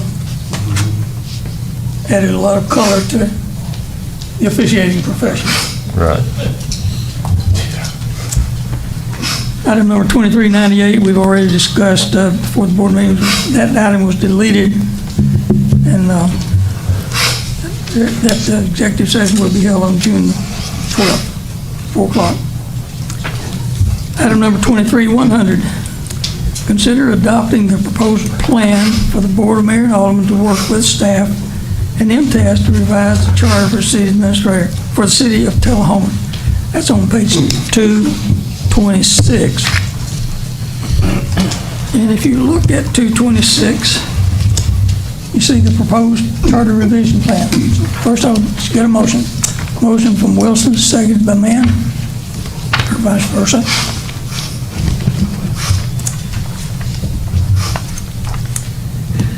I have a Alderman Almacher, you're recognized. I'd like to make a slight amendment. I'd like to go ahead and just change that the board will appoint Derek Mann to work with the staff on a draft version as well with MTAS because he's the one taking the initiative here and putting this together. I'll second. Got an amendment with a second. We'll vote on the amendment.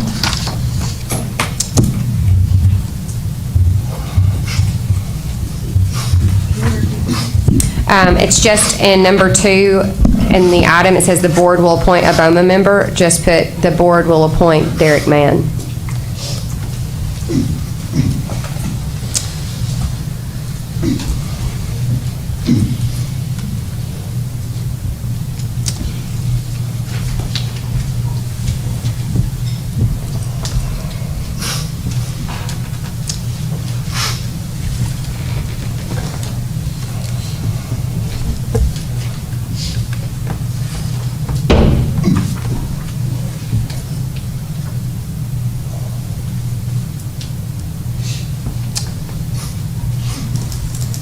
We have one abstention, Mr. Mann, and we have one no, Alderman Berry. The rest of them, 5-1. And we go back to the original motion. And let me comment that, well, we're involving MTAS here. And we're setting a schedule here that will greatly involve MTAS. And some of these dates may be contingent upon their ability to meet those dates. So we have to understand. Correct. I spoke to Ms. Rogers about this, and we kind of talked a few dates. This, looking at her schedule right now, which is going to change a lot, was probably the best fit for her right now. And we gave ourselves some room too, so that if we needed to, if we were a little late on one thing, we'd still have some room to get it done on time. I just want to make that comment for everyone to understand that we may be subject to their. Alderman Barrett. Yeah, I voted no to the last one because I don't know why we wouldn't just all participate in this. Is that there? And then reading through this, we're changing the charter, which is our Bible, on how the city is run and governed. But what I don't see anywhere in here is public, working with the public and getting their input. I don't see any public sessions in here. Any, like we did with even the 2011 plan, or we didn't do it with the 2011, but the 2040 plan, any opportunity. I don't see any public input in here at all, outside of they can sign up to speak the day that it's presented to the BOMA to pass. And so I think that we need to add some public input sessions in here well before we bring it to the board as a draft to vote on. I don't know why we leave the public out of this. Is, I guess, the statement. Well, so first off, this was when I reached out to Ms. Rogers and I asked her for kind of a sample, what other cities are using, what they've done. This was what she sent me. There were a few options on there. I don't recall that as being one of the options. It was not removed or left out. I do, obviously what we're going to be doing, what the BOMA member and the city officials or city staff would be doing, would just be putting together a draft, going through it. MTAS will go through it first, update it with some legal changes and some things that have happened. Once that draft is finalized, then we'll present it to the Board of Mayor and Aldermen. Just like and I think we've already received some feedback from citizens via email, or at least I have. And I've had folks reach out to me through phone as well to talk about some ideas and some changes they would like to see happen. So, that's kind of our job too, right? Is to reach out and to talk to the public, to listen to the public, to speak to our constituents about this, and make sure, all of our information is on the city website, I believe. And we now have this new email set up where folks can reach us. Of course, we have no shortage of folks coming up to the meetings and speaking. So I feel like those are some things. It's a tight schedule, right? If you look at it, there is some time, some wiggle room to work with schedules of MTAS and this board as well. So I feel like saying that there's going to be no public input just isn't the case. It's like anything else that comes before this board. If folks want to be involved, they absolutely can. My door is always open. I return every email that I get. I give a reply to. May not be the reply you want, but I give a reply. So, there'll still be plenty of opportunities, I think. Again, this is just what other cities have done, so that's what I put forward. Alderman Glick, you recognized? Mr. Mann answered all the questions I had, mostly, and with the final one being is when you're having these meetings, would they be public meetings? Would other aldermen, anybody from the public allowed to sit into these meetings? Will they be advertised? So for the draft process, if another alderman wanted to be present, we would just have to advertise it to make sure folks knew it was an open meeting and anyone could be there. So they're not planned to be advertised open meetings at the time? Kind of the idea was to just be able to streamline it and get a draft so we can talk about it, so folks can see what we're looking to do and some of the changes that have been made.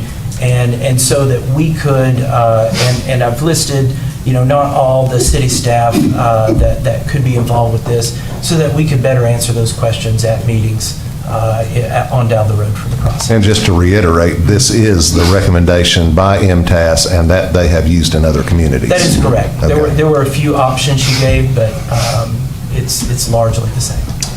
Barry, you recognized. Yeah, this isn't like anything else that comes before the board. This is our charter. This is what every single thing that we do, all powers, all authorities, even some stuff to do with the school board and all of our boards, everything, like the very essence of Tullahoma city government is what this document is. This is that foundation. So it's not like anything else that comes before. I'd like to make a friendly amendment that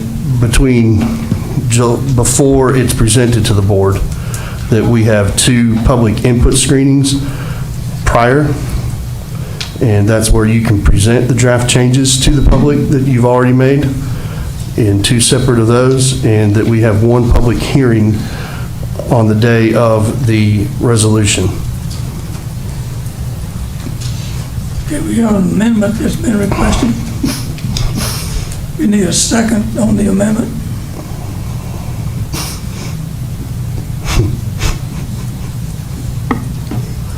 Just leave y'all out. The amendment dies for lack of a second. No, I would like to speak. Yeah. So, I think that it is appropriate to do a public, a session, but I think first the board should do a study session with the, and this doesn't have to be voted on in this. We'll get to it when they get the draft done and they let us know, hey, we're ready to talk with the full board about it. I think we should do a study session first, and after our board gets a draft that we all agree on, at that point, then we put it out and do, a public input session for the specific draft. Then we come back and make any other changes, before we make a final vote. But I do think to get the ball rolling, because of the chaoticness of trying to get 7 people together and do something like this and to break it down, it does make sense to just have, city staff and 1 board member get a draft together. Does not mean we're leaving the public out. I mean, please stop with the dramatic.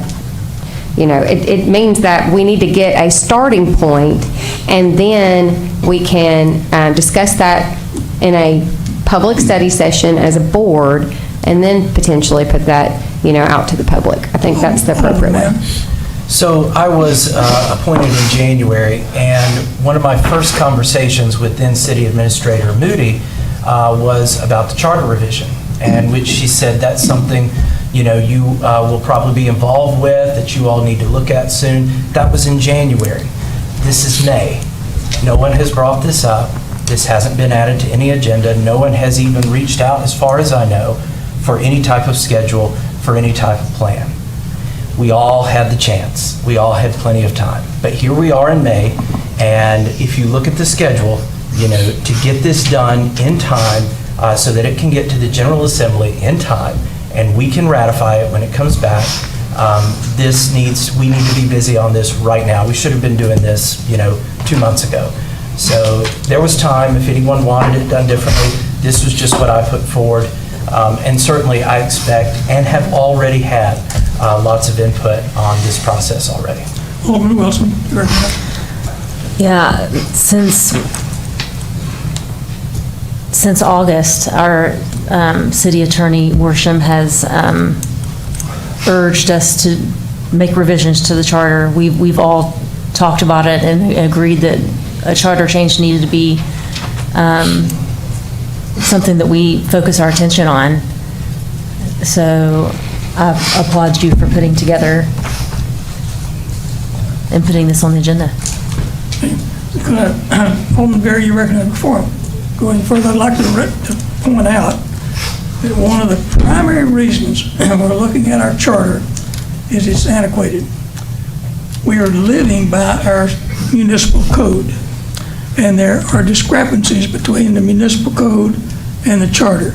So one of the first things that you will be doing is looking at resolving discrepancies between the municipal charter and the ordinance that we've been living by for 100 years.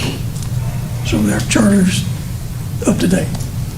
Alderman Berry, you're recognized. Yeah, I agree. Thank you for putting this on the agenda. I think that nobody's saying let's not do it. That's kind of a straw man argument. I was just saying let's do it and let's involve the public, but that's it. That's just. Okay, we have a motion, we have a second, we have a discussion, we're ready to vote.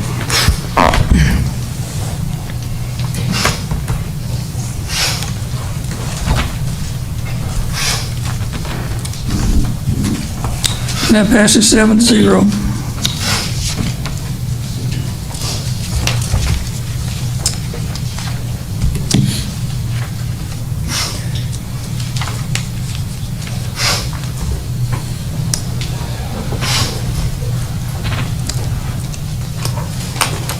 This time we'll go to item number 19 on the agenda. Item number 1595, an ordinance to amend the Code of Ordinance for the City of Tullahoma by amending Title 14. That's in Charter 2, zoning ordinance, Section 202, Board of Appeals, but leaving it in its entirety and substituting a new Section 202, Board of Appeals. First, we'll get a motion. Motion by Hamaker, seconded by Wilson. With that, let me open this discussion by saying that since Friday, since this motion was presented on Thursday afternoon, there's been an attempt to get a legal rendering, a legal opinion as to the process for doing this. With our city attorney being out of town, we've reached out to MTAS. MTAS has not been responsive as of yet. So with that, we're waiting on the opportunity to get an opinion from our city attorney and get an opinion from the MTAS legal department. With that, we've had Mike Giffen from Mr. Washington Department. He's been looking at this today, and with this motion I'm making to postpone until we go to the legal opinion, I'd like to get Mr. Griffin to give his comments to this. Mr. Mayor, I'm going to have to object. Point of order. You're recognized, sir. I don't think it's appropriate for Mr. Giffen to give his opinion on it, given the short notice. I think if Mr. Worsham, I understand we have a contract, Mr. Giffen sitting in for Mr. Worsham, but, again, an attorney's opinion, attorney's opinions and MTA's opinions are just that. They are opinions. This is an ordinance like any other ordinance, and the language was drafted specifically verbatim from the state statute. So there's not really a lot of room. It's specifically from the state statute, and I don't think it's appropriate for Mr. Giffen to speak on it at this time. And I make a motion to overrule the chair.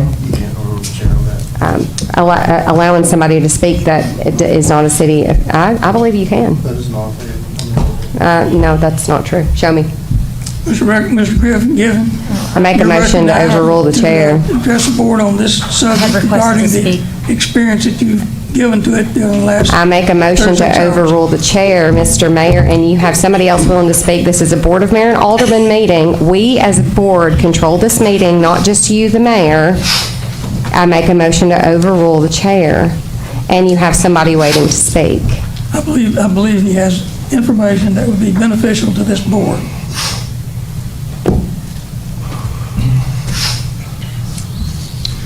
Well, for those of you who don't know me, I am Michael Giffen. I'm an attorney here in town, and I'm one of Mr. Worsham's law partners. As I stated earlier, he's out of town on vacation, and he asked me to fill in today.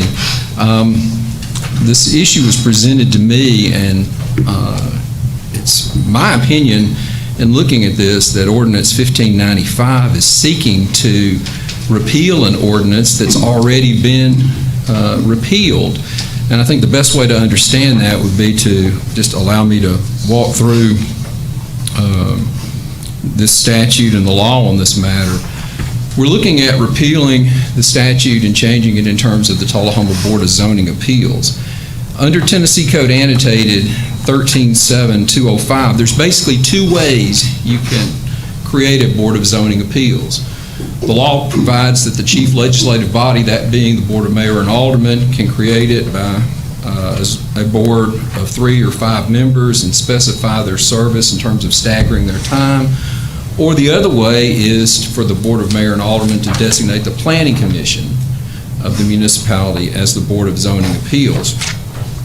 Previously, I believe it was in 2000, it might have been earlier, Section 14-202 of Chapter 2 of the Tennessee Municipal Code was enacted, and that provides that the Board of Zoning Appeals shall consist of 5 members appointed by the mayor for 3-year terms, which terms shall be staggered.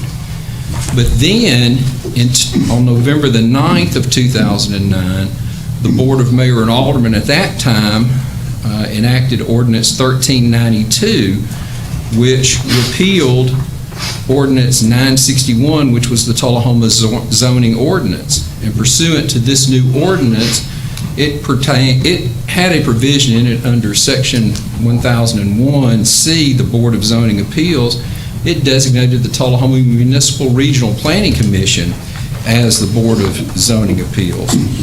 And it further provided that under subsection 3, B3, it's just subsection 3, that all ordinances in conflict therein and all provisions in the Code of Ordinances of the City of Tullahoma in conflict herewith are hereby repealed in their entirety. So this new ordinance in 2009 repealed 14-202. Now there's a provision in this new one, or the current ordinance, with regard to making amendments to or changing regulations by either property owners or government entities, agencies, the Board of Mayor and Aldermen. It can be amended, supplemented, revised, or repealed as set forth therein. So there's a provision in that ordinance about how to do that. One of which is, if it's coming from the Board of Mayor and Aldermen, you need to make application with the Director of Planning and Codes. Then the Director of Planning and Codes would then schedule up a public hearing. There'd have to be proper notice given, advertisement of that before the Planning Commission, and a public hearing held. The Planning Commission would then make recommendations back to the Board of Mayor and Aldermen. There's a provision in there about that in terms of scheduling the hearing and advertising it within 15 days, and then ultimately the board would have to act on that within 120 days of the submission of the application. So basically, again, Section 14-202 has already been repealed. I think you can do this. I think if you're wanting to get rid of the Board of Zoning Appeals or replace it, there is a mechanism for doing it, but you have to do it under the current zoning ordinance, because the one that has been cited in 1595 has already been repealed. Thank you for that input. Mayor? Alderman Marker, you recognize? This is my agenda item. So, first of all, you cited 13-7-205. We are not, this is not about just the Board of Zoning Appeals. Our 205 is about Board of Zoning Appeals. This, if you look at the statute, it's 13-7-207. The Board of Zoning Appeals is only a portion of what the Board of Appeals is statutorily. And the Board of Zoning Appeals might be under that number 1, hear and decide appeals where it is alleged by the appellant that there is error in any order, requirement, permit, decision, or refusal made by the... All right, if I could have everybody's attention. Welcome to the Tullahoma Area Chamber of Commerce, Women Impacting the Community. I think this is one of the most significant recognition events that the Chamber does. I think this is a phenomenal event.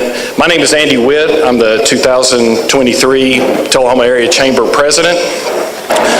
First of all, congratulations to all of our nominees. What a fantastic group of nominees. I mean, there are just so many women doing so much great work in the community. And congratulations to our finalists.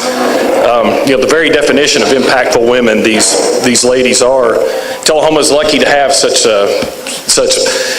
impactful people in the community. I'd also like to thank the businesses that made this event possible. So I'd like to recognize our title sponsor, who is Smart Bank, sitting over here. Our award sponsor, which is Woodard's Diamond and Design. So Jim Woodard over there. I'm fortunate enough to get to sit at his table, so he let me sit over there. Our finalist sponsor is Vanderbilt Tullahoma Hardin Hospital. So I don't know where Hardin Hospital is. They're right here in front of me. So welcome. And thank you. I'd also like to thank Pam Carver and Renee King. They were the co-chairs that headed up the committee that organized this event. They and their team looking around the room, did a fantastic job at getting this organized and getting people here. And then one last group I want to recognize is just our Tullahoma Area Chamber of Commerce staff. So our Executive Director, Hope Nunley, and our Assistant Executive Director and Membership Coordinator, Tisha Fritz, and then Lily Smith over there. She's our Marketing and Communications Director. I had to look that up to know. She just does it all. But these women, they're actually not eligible for nomination. Otherwise, they would have been nominated. So they're very impactful women. So we're proud to have them, and we're thankful for your tireless dedication to our community.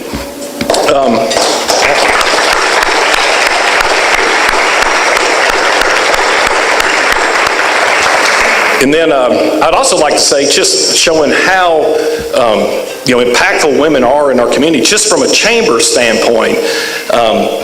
The Chamber Board of Directors is made up of 60% women, so that shows their impact there. Our ambassadors, the backbone of our organization, is closer to 80% women. So these women are taking time, they're making a difference. I think even from president's standpoint, who's the last male president we had? Bill Yoder? Yep. So I think Bill Yoder, you have to go back a long time, so shows we're a community dominated by women, always have been, and now you're getting recognized for it. So now I'll hand it over to Hope to I guess you're going to, introduce our sponsors. Keep going, sorry. Bad transition. See y'all. Thank y'all. Thank you, Andy. Welcome to the 2023 Women Impacting the Community Luncheon. We are so excited. We are celebrating 32 incredible nominees today. And once again, thank you to our title sponsor, Smart Bank, our award sponsor, Woodard's Diamonds and Design, and our finalist sponsor, Vanderbilt Tullahoma Hardin Hospital. At this time, I'm actually going to invite James Fuller with Smart Bank, and he's got a brief message about what this event means to them. Thank you, Hope. I am the product of a single parent, a single mother, so I am the definition of how a hardworking, determined, dedicated woman has to do what's got to be done, and I appreciate everything that my mom poured into me, and equally enough, every finalist, every nominee today deserves the recognition, and I wish we could just recognize every single one of them and give them all an award. But each of you are just incredible individuals, and it's awesome to be a part of an organization like Smart Bank. As soon as I went to my regional president and was seeking the sponsorship, there was no question that we wanted to continue sponsoring this event, and it's such an incredible event. So just want to thank each of you for being here, and if there's anything we can do for you, just let us know.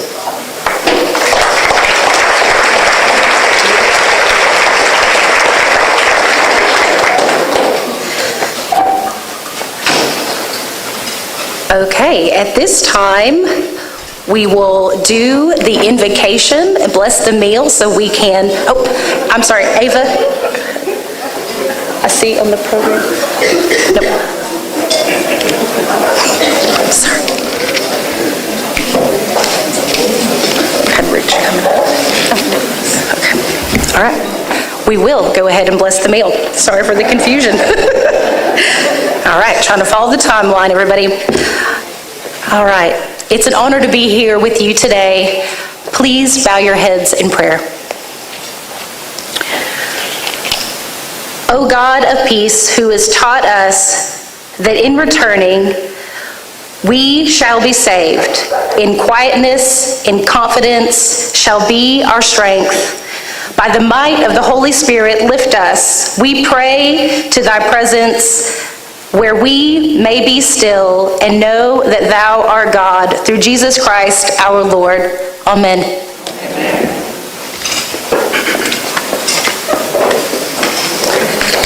Okay, well, we are very respectful of your time, and we know in order to be impactful, you stay very busy. And so we are going to keep things moving. But I would just like to take this moment just to thank the two women that I work with on a daily basis, our Assistant Executive Director, Tisha Fritz, and Lily Smith. A heartfelt and sincere thank you, because I could not do what I do without you guys. So thank you.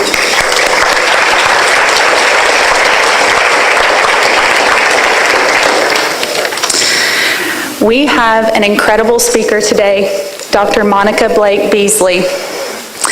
Dr. Monica Blake Beasley is a Tullahoma native and retired police officer who proudly served the city of Nashville from 2004 to 2019.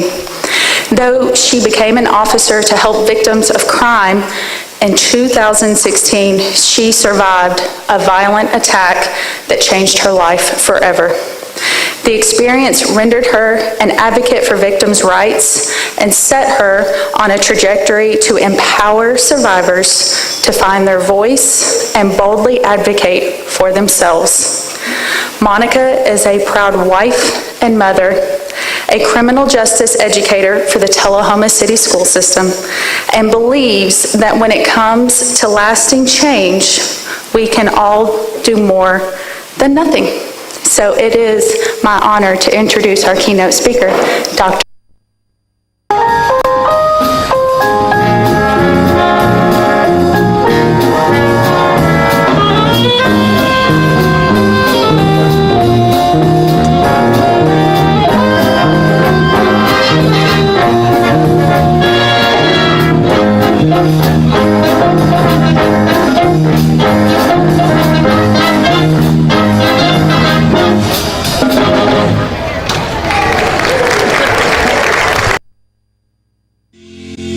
Tullahoma Utilities Authority now has a branch at 501 West Lincoln Street. The drive-through only branch located in the old Citizens Tri-County Bank will be open on utility and light to bill due dates and the day before and after a TUA observed. Yes, give me just 1 second. If somebody else would like to speak, I'm looking up, there's a case I would like to look up and speak about. While she's looking it up, let me simply say that my motion to postpone this is because we do have significant differing opinions about this, how to do this. It's not about not doing it, it's about going through the proper process for doing it. That's all this is about, the reason for postponing.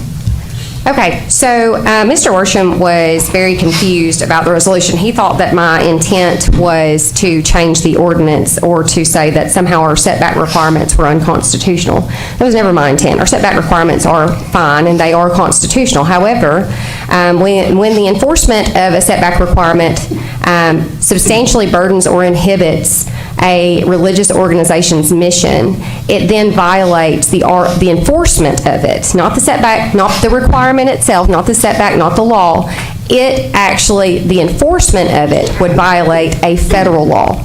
Okay, but we keep talking about these lawyers' opinions or lawyers' research or MTAS opinions or even Attorney General opinions. I would like to note that in Ray Cox, which is 389 Southwest 3D 794, from the Tennessee Appellate Court in 2012, said that we note that although opinions of the Attorney General are useful in advising parties as to a recommended course of action and to avoid litigation, they are not binding authority for legal conclusions, and courts, much less the Board of Mayor and Aldermen, are not required or obliged to follow them. Opinions of the State Attorney General are merely advisory and do not constitute legal authority binding. Let's see. Because Tennessee law provides sufficient guidance, we should base our decision on this on Tennessee Code annotated.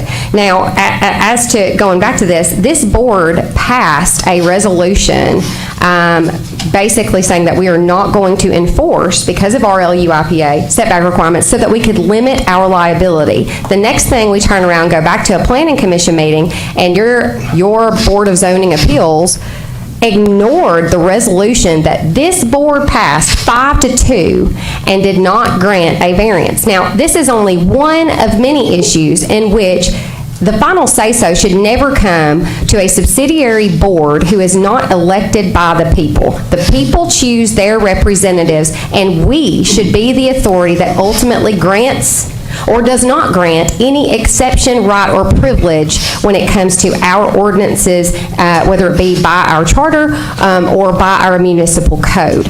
So I was appalled, and yes, I was very much appalled at the insubordination of a subsidiary board when you guys, the Board of Mayor and Aldermen, said specifically, here's the policy that we set. A resolution is a policy and is guidance to the city and to any other board like the Planning Commission or the Board of Zoning Appeals, and it is to be followed. If you were wanting to challenge that, it's not through your city attorney, it's not through us even, it would be through a court of competent jurisdiction, and that didn't happen, and so what happened was completely inappropriate. So yes, it did prompt me to think, wow, that is so unjust that a subsidiary board can basically be insubordinate and disobey a law, an ordinance, a resolution that the Board of Mayor and Aldermen passed. They just went and did what they wanted to do. And I disagree with that, and I felt that because there's a resolution on the books, we are setting ourselves up for liability when we do that. And so we need to back up and figure out a way to minimize our liabilities. Hence is this, and I'm tired of every time I put something on the agenda, somebody calling an attorney to see if it's okay. Can we stop that? Because y'all don't do that for any other board member but me. So, thank you. That's all I have to say. Well, Barry, you're recognized. I would like to put on record, it was that Alderman Alkmacher did just say that this is in effect, I don't want to say retaliation, but this is because there was a disagreement with the Planning Commission. And so because of that disagreement, we want to, the BOZA, we want to dissolve that BOZA. I'm not going to talk anybody out of voting in this, but this is not the first time. She is going to get you guys in trouble. She is going to get you in trouble. I'm not going to try and talk you out of it, but I'm more than happy to hold that nail there for you. Alderman Wilson.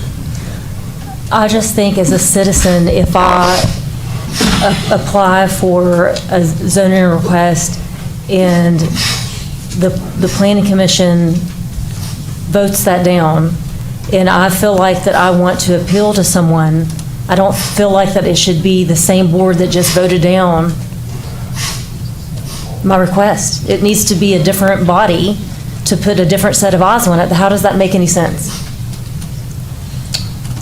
Alderman Glegg.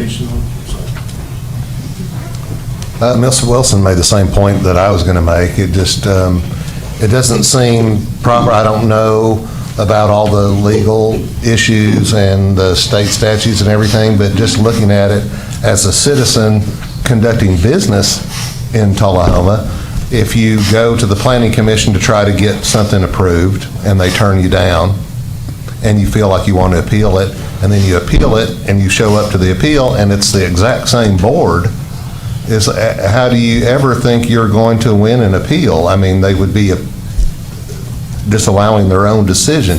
So I think that anytime something's appealed, it needs to be appealed to a different body. And the elected Board of Mayor and Aldermen seems like a logical body to me. We're answerable to the public, to the voters, and we're selected by the voters. So I think we would be the proper one to do it. Whether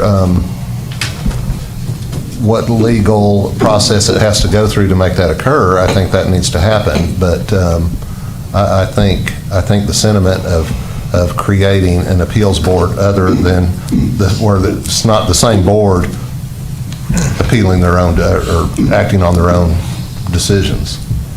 Alderman Barry, you recognize? I'll be quick. I think that before we vote on this, we should understand what it is. When somebody comes to the Planning Commission for a zoning request, right? The Planning Commission can either send to the board with a favorable recommendation, or they can send it to the board with an unfavorable recommendation, right? So all zoning, I know that this says Board of Zoning Appeals, but it's not for zoning requests, right? So I think we need to understand what that board does before we vote on it, because when you have that appeal, right, they can say no, it comes to the BOMA. That already does that, right? So the BOZA deals with different things, right? Like they come to Mary and she says, hey, you built this in a setback, we're gonna need you to move that. Then they can file a application or whatever, and that's what goes to the BOZA, not zoning requests. And so, Mayor, for one, we don't understand what the function of this board is. Two, we have some legal matters, so I know that you made the motion, but I'd like to make a motion to postpone until such time as this board researches what a BOZA does, and we have time to get a legal opinion.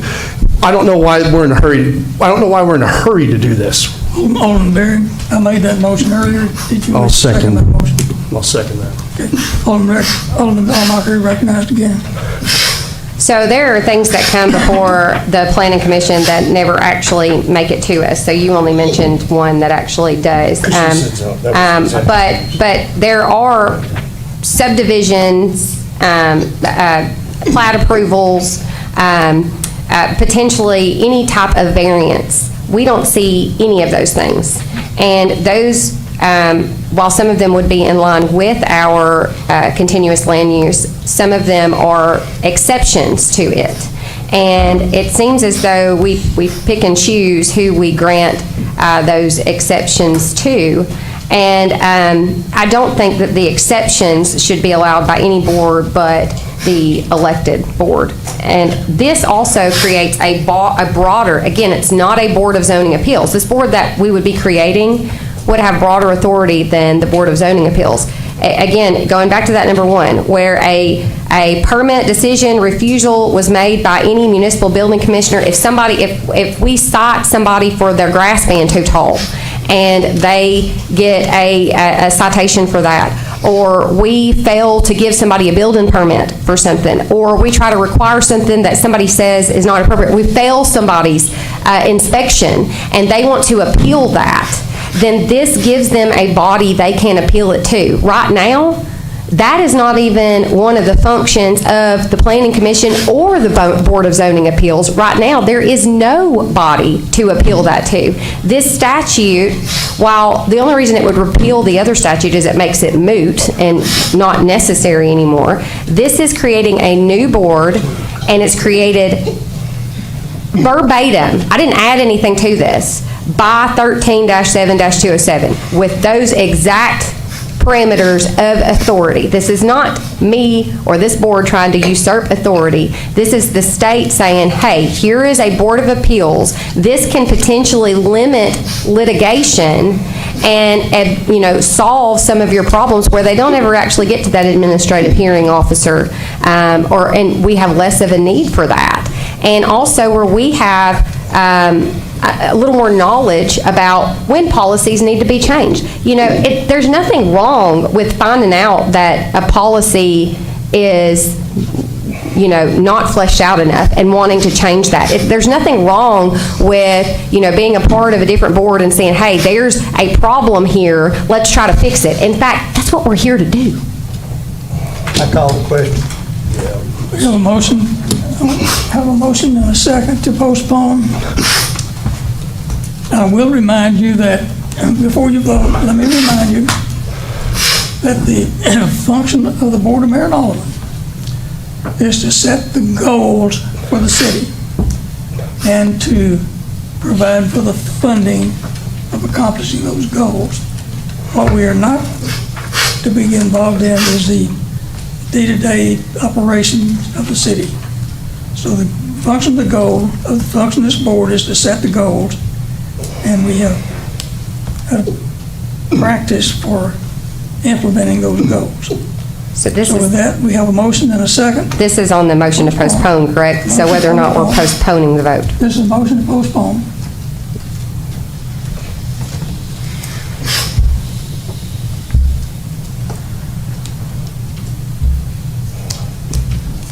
Motion fails 5-2.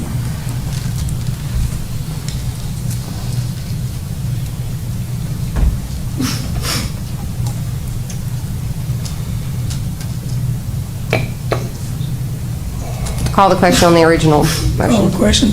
Okay, let me remind you too that if we in fact then find that we violated our ordinances by passing this ordinance that we're voting on today, then it will be void. Section 3 says otherwise in it. I put a caveat in there for you, Mayor.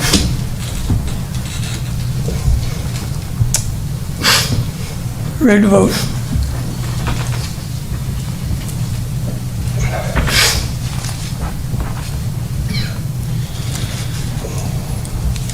That motion passes 5-2.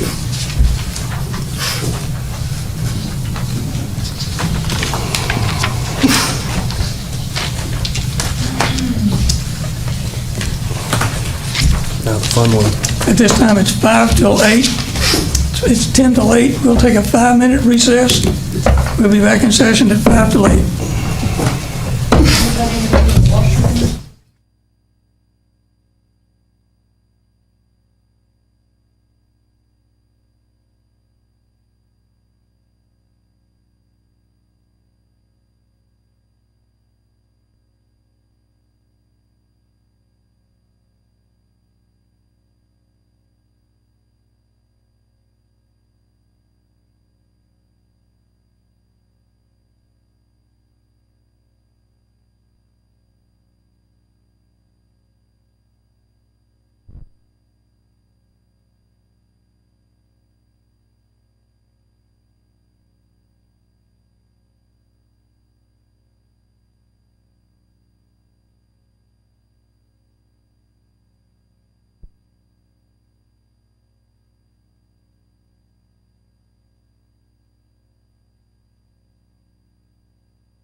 Junior, when they go over here? And I was like,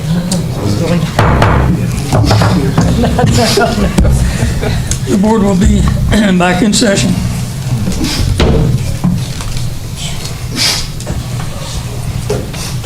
The last item on the agenda tonight is item number 23-101.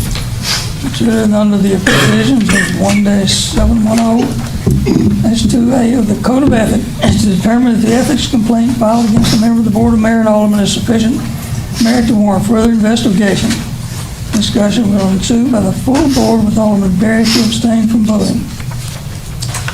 One is the formal complaint against Alderman Berry for violation of Section 3 of the Code of Ethics and not disclosing his vested personal interest with a local developer and voting on the development process in favor of development. Motion?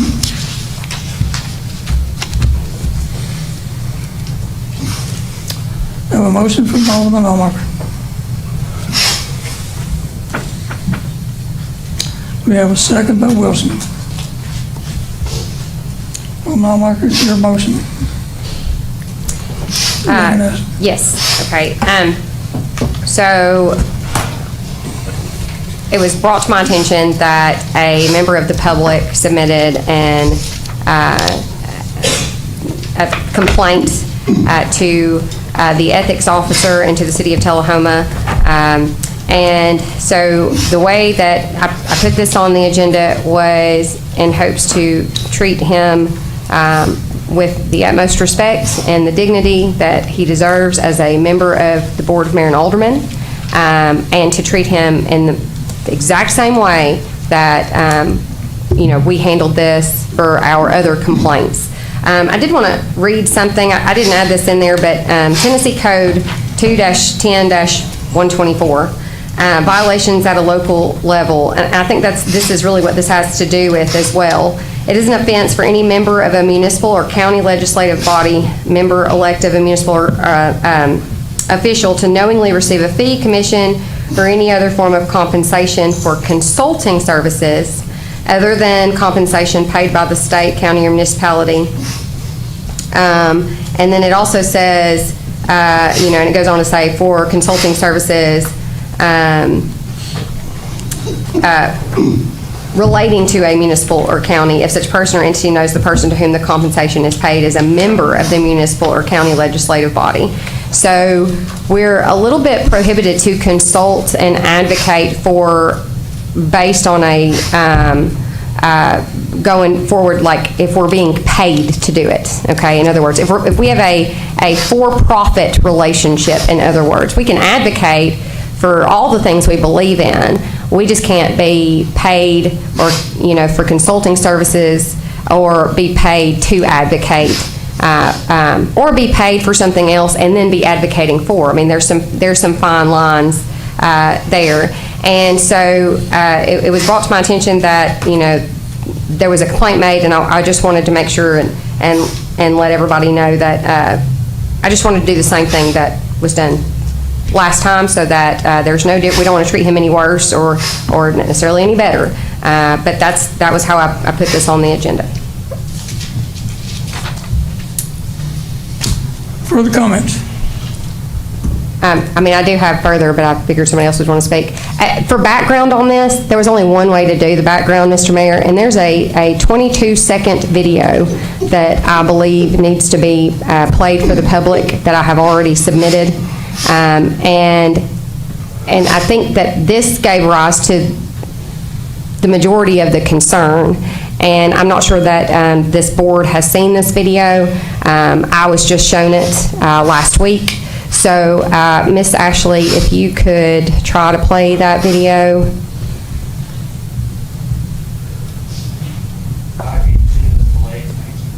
You may have to put your mic down to your... I'd love to see if you guys, there's not an ordinance that's breaking.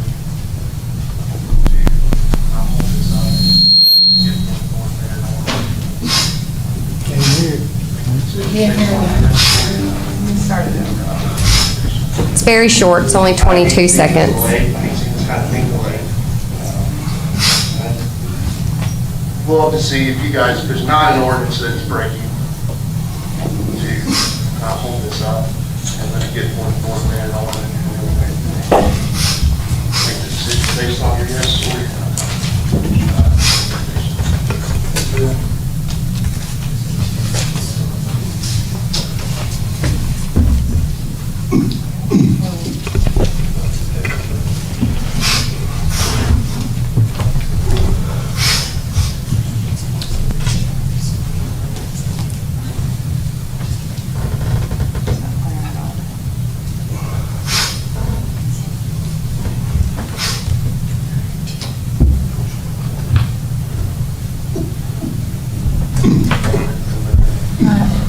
heard it. Make the decision based on your yes or your no. Like, That's better. Best, yeah, like that.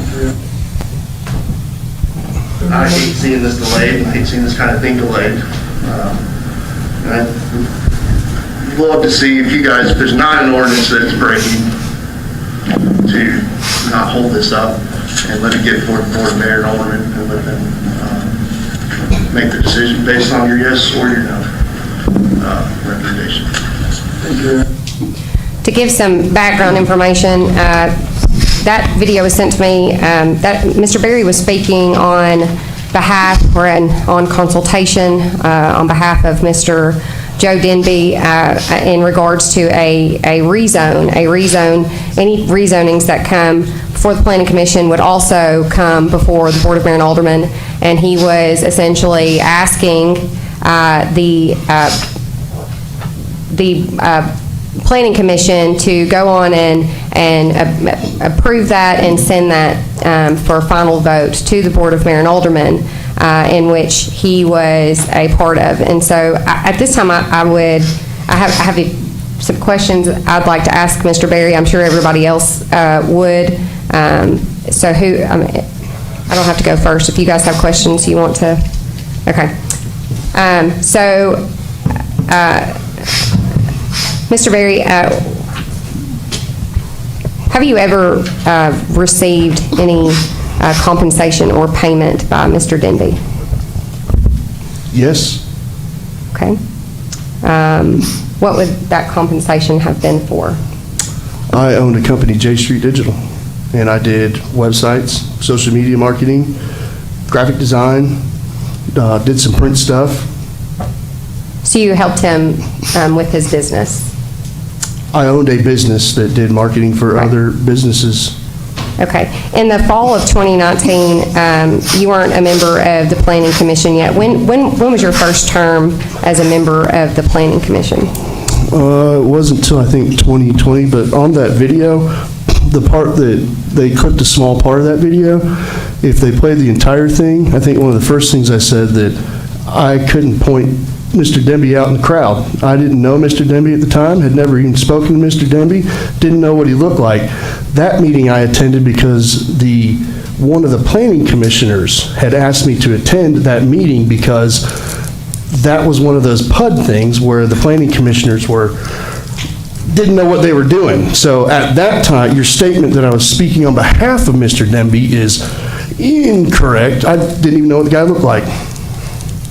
And I was working with you at the time, and I believe we had even talked about that. I didn't even know what the dude looked like.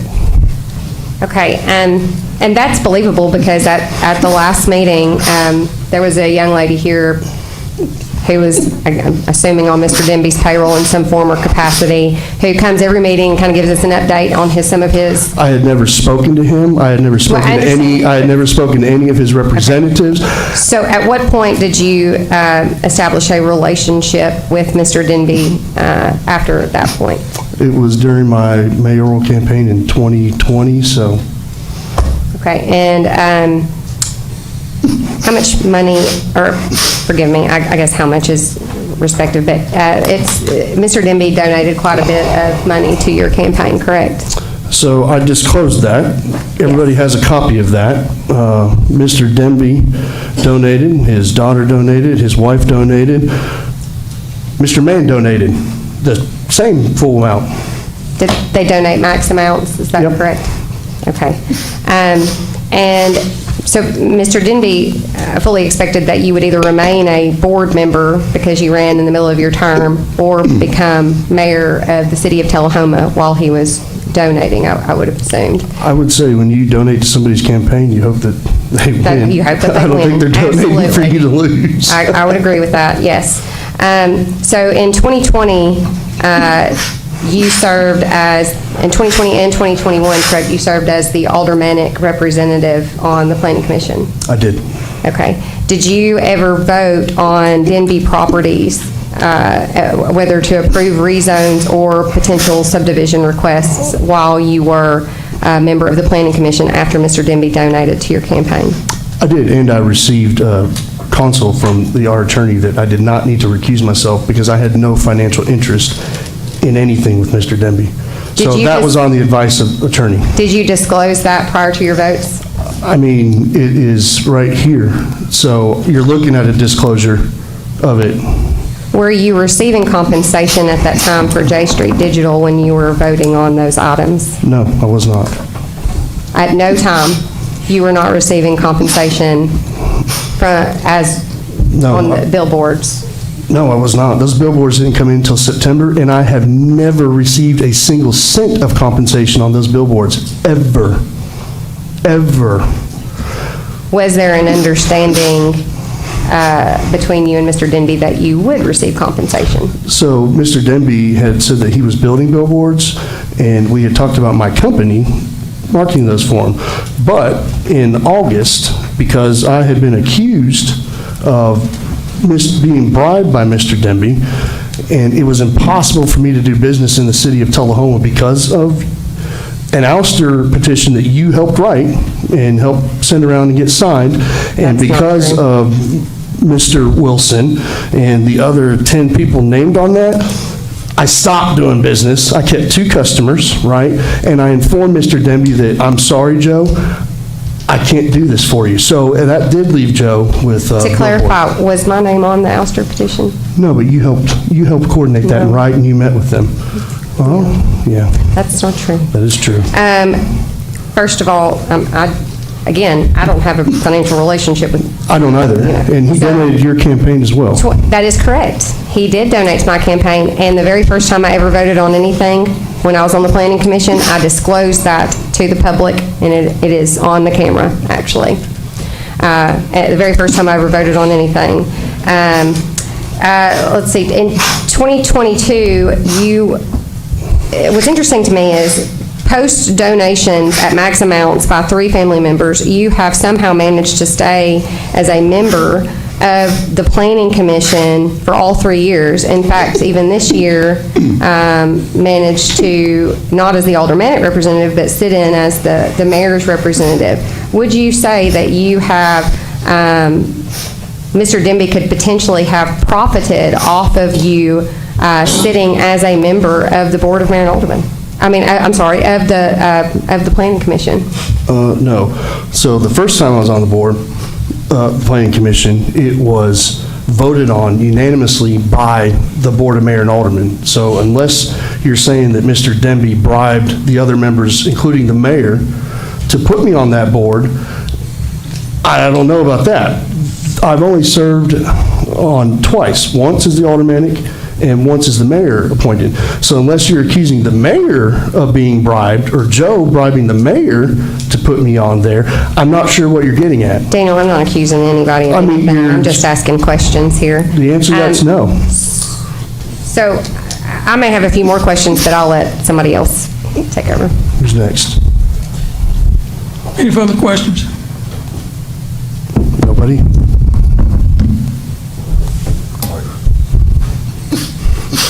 Alderman Wilson, you recognize? In August before the election, Which election? before this past election in 2022,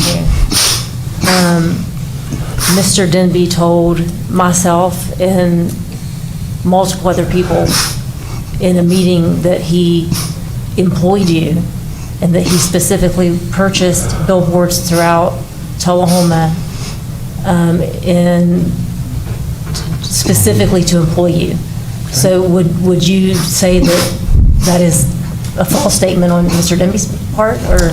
I would say that that's not true. Number one, Mr. Denby doesn't own multiple billboards throughout Tullahoma. He owns one that was completed in September, after the election. You told me. I don't know the truth. Well, and yeah, that wasn't me. So I have never been employed by Mr. Denby. My company had done work for Mr. Denby in late '21. I've never taken a dime for the billboards. Also, Mr. Denby didn't contribute to my aldermanic campaign. I've got a text from Mr. Denby saying he couldn't support me during my aldermanic campaign because of some of the lies that were told to him by your husband and by some of you sitting in here. He was under the impression that I was supporting some things that I didn't like. So he told me, Daniel, I can't support you. And I said, Joe, that's fine. Your friendship is more important to me. Okay. When I look at the billboard that is up today, and it has a phone number on there that ends in, I think, 1776. 931-928-1776. And when you Google that, it comes up under J Street Digital. Yep. So I guess I'm just Yeah, trying to so understand. that's easy. So in September, end of August, after I told Mr. Demby, sorry, these people are coming after me. I'm sick of them coming. They've ruined me financially. They've ruined my business. I'm removing myself from business here in the city of Tullahoma because I just can't do it anymore. I can't take it. I took a position with a company out of Pennsylvania that fortunately I get to work from home, live in city limits. And so I have helped Mr. Demby get 5 ads on that board, and I have received 0 compensation at all. And I've done that because, yes, I felt bad for him because I wasn't able to do it.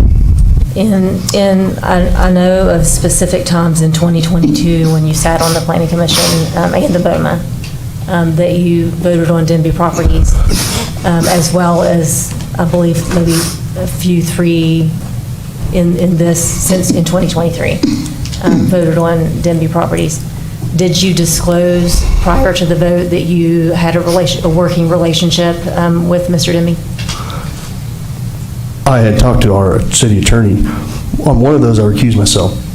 And after that, I had talked with our attorney and our actual planning director, and they were a little upset that I had recused myself because I have 0 financial interest in the item that we were talking about. I have no financial interest at all in any of Mr. Demby's ventures. Had Mr. Demby done business with my company, I think to the tune of over a 2-year period of time, maybe $5,000. I know that there's others sitting up here where more has been done. So, but no, I had no financial interest in anything that I voted on. So how many Denby properties would you say that you voted on, both in the Planning Commission, during your time as the Planning Commission, and also as your time on the Board of Mayor and Aldermen, which spans the period of, 2019 to 2023? Yeah, so we know that answer because your husband included it in here. So let me find that page real quick.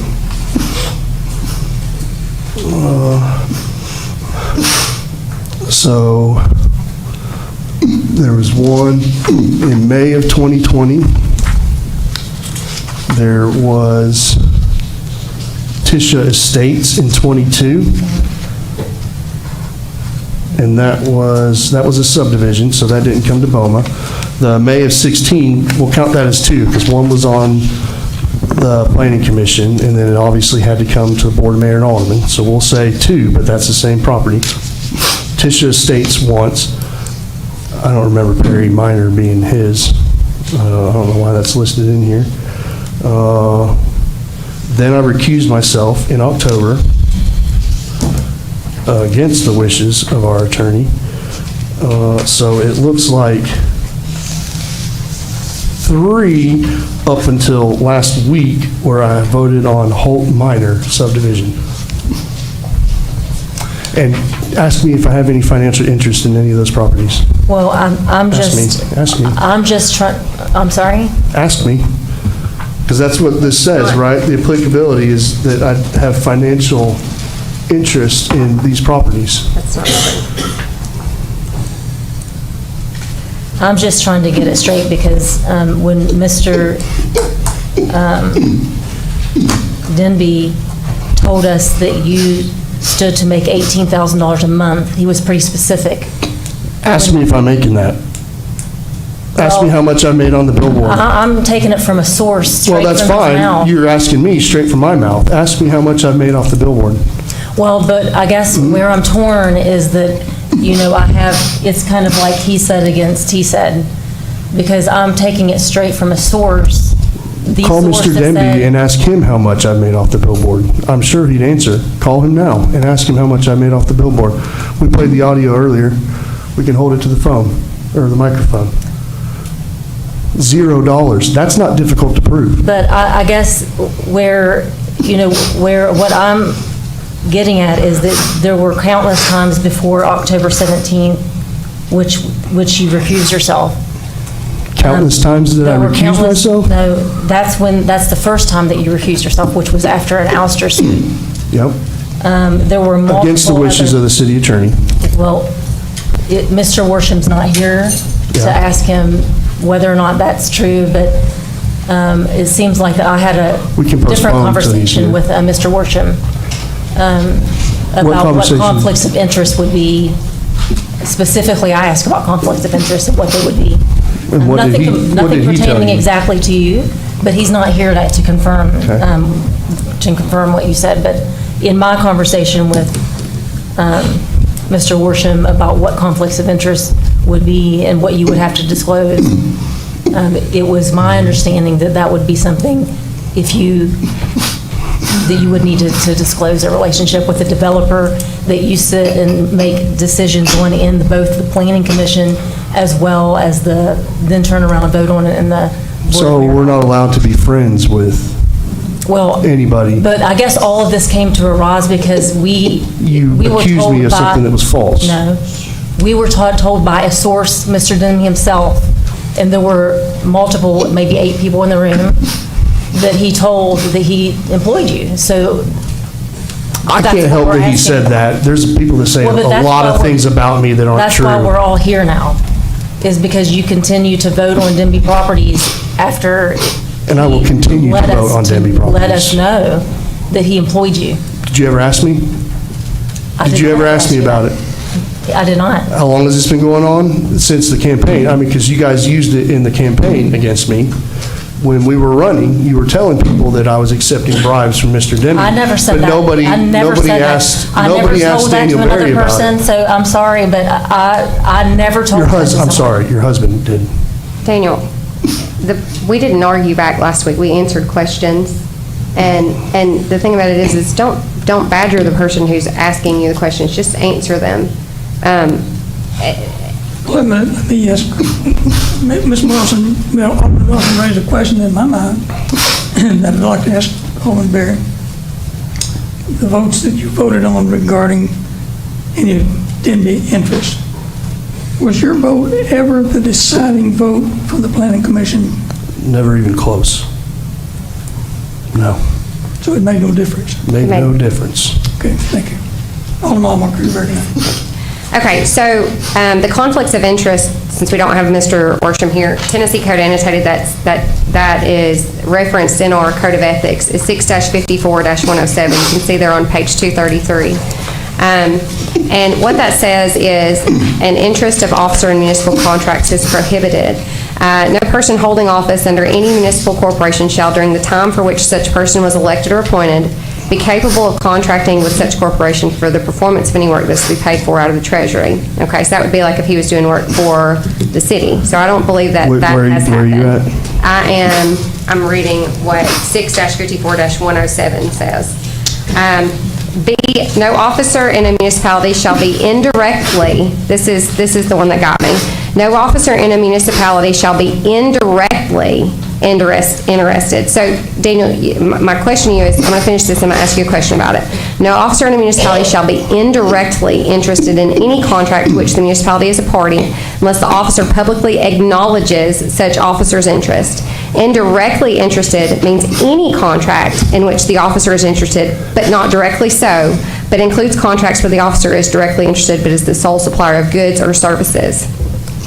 So my thought on this is, what it's asking us to do, and this may just be a lack of knowledge, like what it's asking us to do is, even if we're indirectly interested, like let's say I have a boss and he brings something to the Planning Commission, he wants us to vote on it. At a minimum, we need to say that we have that relationship. And then maybe say, like you just said, I'm not receiving any sort of vested benefit in this whatsoever.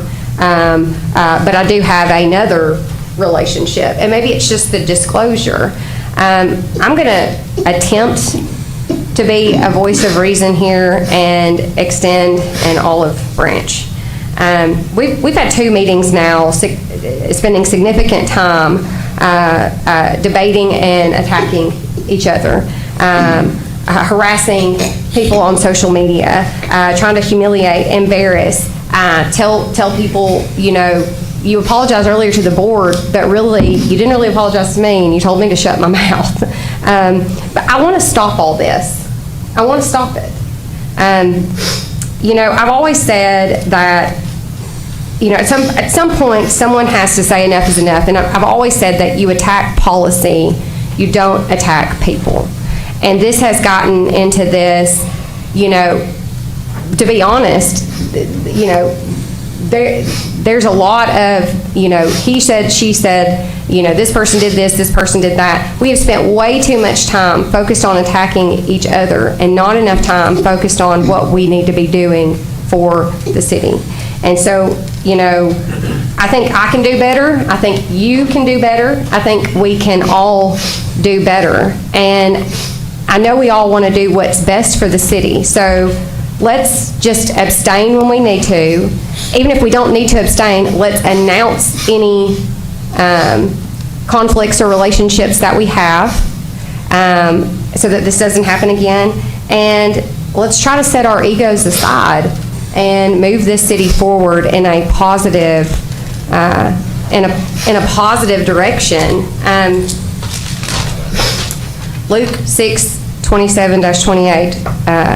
But to you who are listening, love your enemies, do good to those who hate you, bless those who curse you, and pray for those who mistreat you. At this point, I'd like to make a motion to postpone indefinitely this item, and let's try to set this behind us. Alderman Berry, is that a second, or is that? That is not a second, sorry. I'll wait till somebody seconds. Do we have a second? I don't have the first one up there yet. She's typing it. Miss Ashley's getting it. For just a second. We got a motion and a second. Mathis. Alderman Berry, you recognized. I don't want a motion to postpone indefinitely. I want this board to either say I did it or I didn't, and I either need to be investigated or it doesn't need to be investigated. Postponing this indefinitely still leaves this hanging over my head, and I am sick and tired of being accused of being bribed. I am sick and tired of people accusing Joe Demby of bribing me. I am not going to abstain from any Joe Demby votes because I don't need to.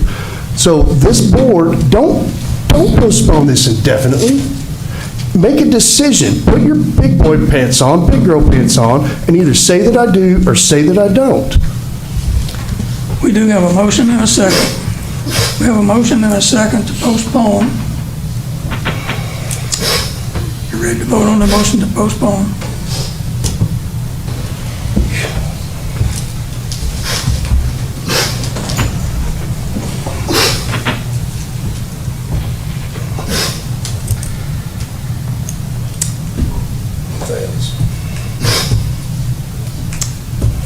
It dies. We go back to the original motion. We have the original motion to postpone indefinitely.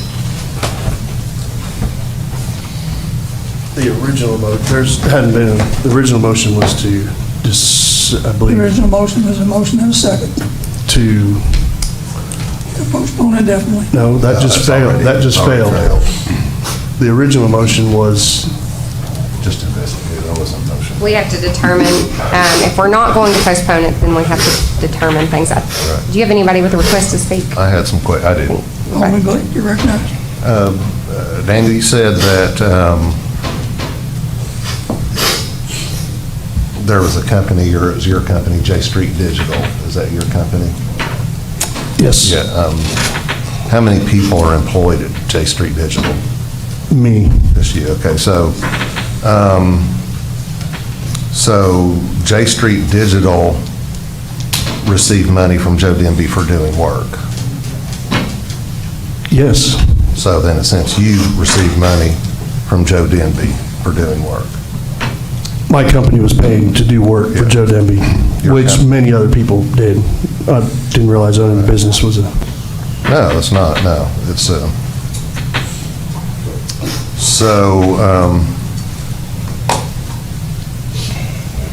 is J Street Digital the company that was selling billboard ads? No. I am no longer doing J Street Digital, but I still have that phone number, and yes, I do help him get ads. He's gotten 5, and he's not paid me a cent. I've not asked for a cent. I've done it because I know that it's difficult to believe, but sometimes you just do things for friends. He is a friend of mine. So if you're doing things for friends, are there other things besides doing billboard ads for him that you would do? Yeah. Okay. Like, is there anything specific? No further questions. If Joe Denby called me and said, Daniel, I got a flat tire, and he's out in the middle of nowhere, I'd hop in my vehicle and I'd go help him. I couldn't change the tire, but I'd bring him what he needed to do it. I'd do it for Jerry Mathis. I'd do it for the mayor. I would probably do it for any of y'all, because that's just what you do. Any further questions? Any further comments? Okay, the motion is to determine if the complaint has merit, if the merit has sufficient merit to further warrant further investigation. That's the motion. I make a motion to determine that the complaint has sufficient merit, but not to warrant any further investigation because it has sufficient merit. It's violated the ethics. You cannot vote on things that you have a pecuniary interest, even if it is indirect. The statute clearly says it. So it has merit. I don't want to waste taxpayer dollars on an outside investigation or go down that rabbit hole. This has merit. If you would, humble yourself a little bit and say, hey, maybe I shouldn't have done this. Let me back up. I think it's going to make everything a whole lot easier. Alderman Berry. No, I haven't done anything. No, you don't have the decision to say merit with no investigation. That, number one, I have due process. So what you're not going to do is you're not going to continue to do what you've been doing and accuse me of something without an investigation. And I welcome that investigation, and I know. So if you're going to vote yes, it has merit, then you vote yes, it has merit, and it has an investigation. But I'm going to tell you right now, I have not received a dime on the advertising thing. I have never been employed by Joe Denby. My company did some work in late 21 and 22 for Joe Denby. There are others on this board who have done work more than I have for Joe Denby. That doesn't justify, and I don't think they should recuse themselves. There's zero difference in the decision last week with, first and foremost, I received counsel from the attorney. So, period. Counsel from your attorney can... No, not mine. From the city attorney. I make a motion to determine that the complaint has sufficient merit to warrant further investigation by the comptroller's office. We'll submit and ask the city administrator to send this video and all the information that we have to the comptroller, and we will let them determine it. That doesn't cost the taxpayers a dime. So there's my motion.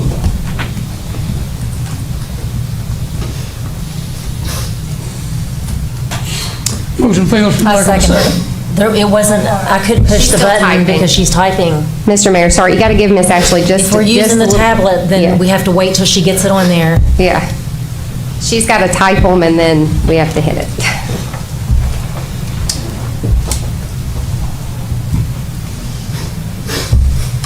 You got a motion and a second.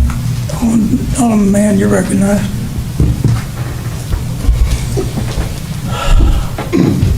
I think someone has to say enough. We have spent more time, with the exception of maybe one other thing tonight, more time on this than anything else we had on this agenda tonight. And last week, we spent even more time than that on ridiculous ethics complaints than we did on anything else on that agenda. And at some point, we just have to say, you know, are we happy with that? Is this what we want to be doing? Is this what y'all want us to be doing? You know, at a certain point, enough is enough. It's time to move on. That's all I gotta say. Alderman Berry. Yeah, I do agree with that. I don't think this is what the city wants us to be doing.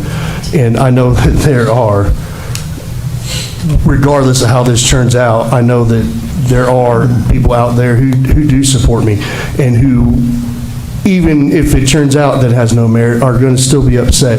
And what I would like to see stopped is, unless it's a valid complaint, don't file it.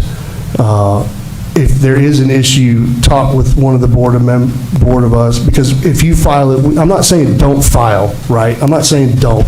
If there is a valid concern, but don't do it for a tit for tat.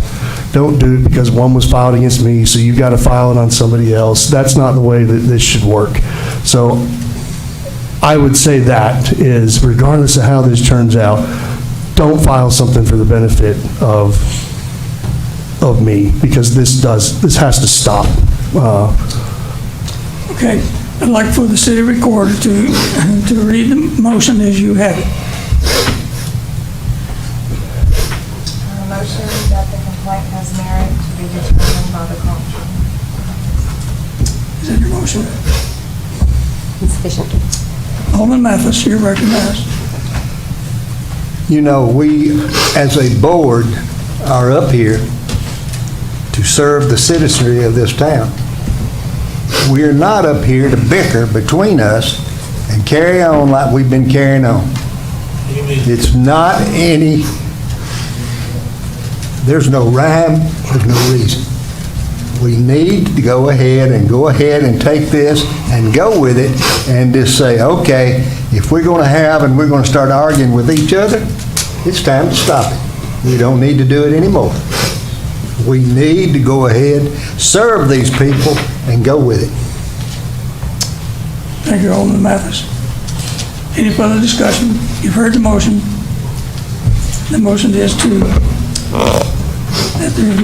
the motion has merit, that the complaint has merit, and be filed with the comptroller's office to investigate. You vote yes or no.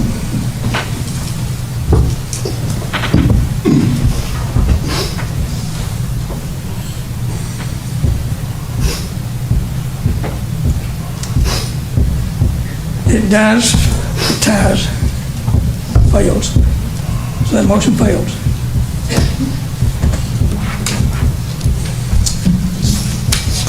For an hour and a half. Fails. That concludes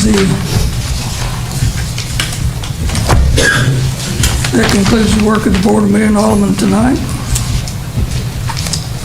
except for our beer board. And to the people that are here with the issues, items on the beer board, we apologize for taking a bit long tonight, but we'll get right to it. So I'll call to order the beer board and welcome any public comments regarding the beer board. If there's no public comments, we'll like to get a motion to approve the consent agenda. Motion from Barry, second by Mann. Oh, yes or no?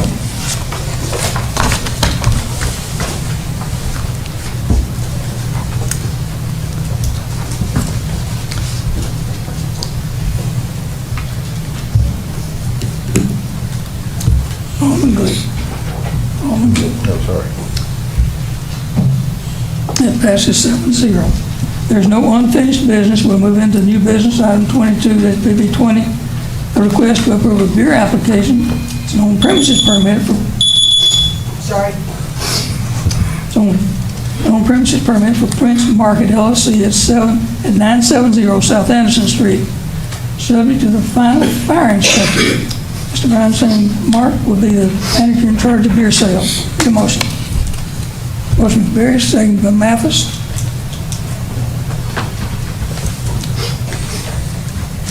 Any discussion from the board?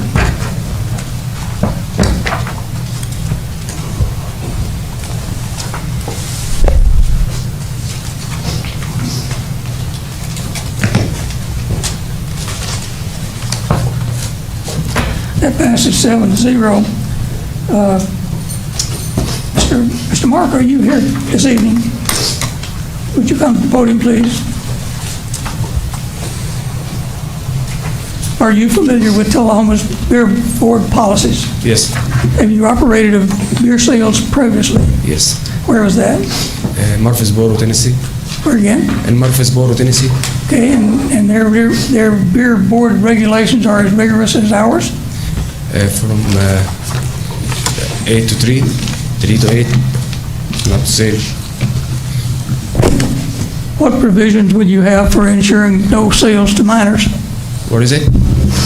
How will you ensure there is no sales to minors? I will make sure with the employer that nobody can sell until the age of the 21 and up. Very good. We wish you luck with your sales. Thank you so much. Thank you. Report 2221 is a request to approve a beer application for on-premises permit for discount tobacco and beer at 417 West Lincoln Street. Mr. Patel will be the manager in charge of beer sales. Need a motion?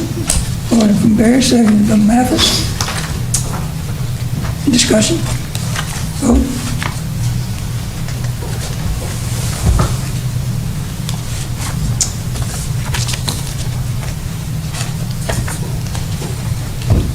Alderman Barry. It passes 7-0.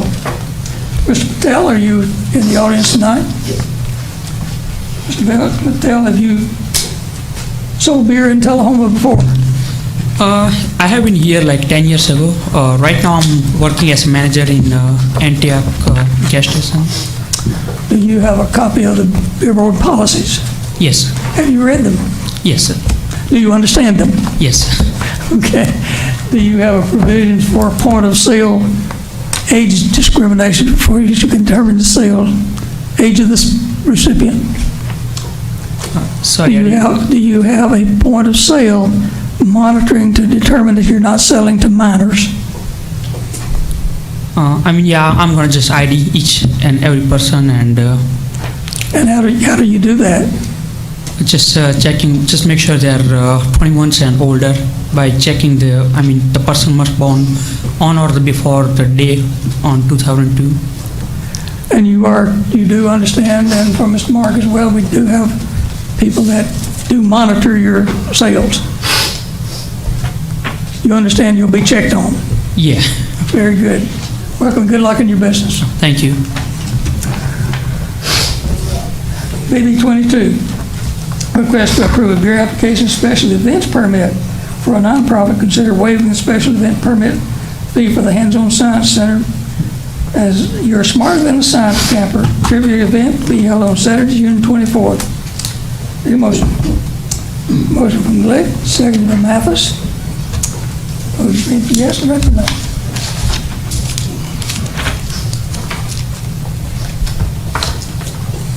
And that passes 7-0.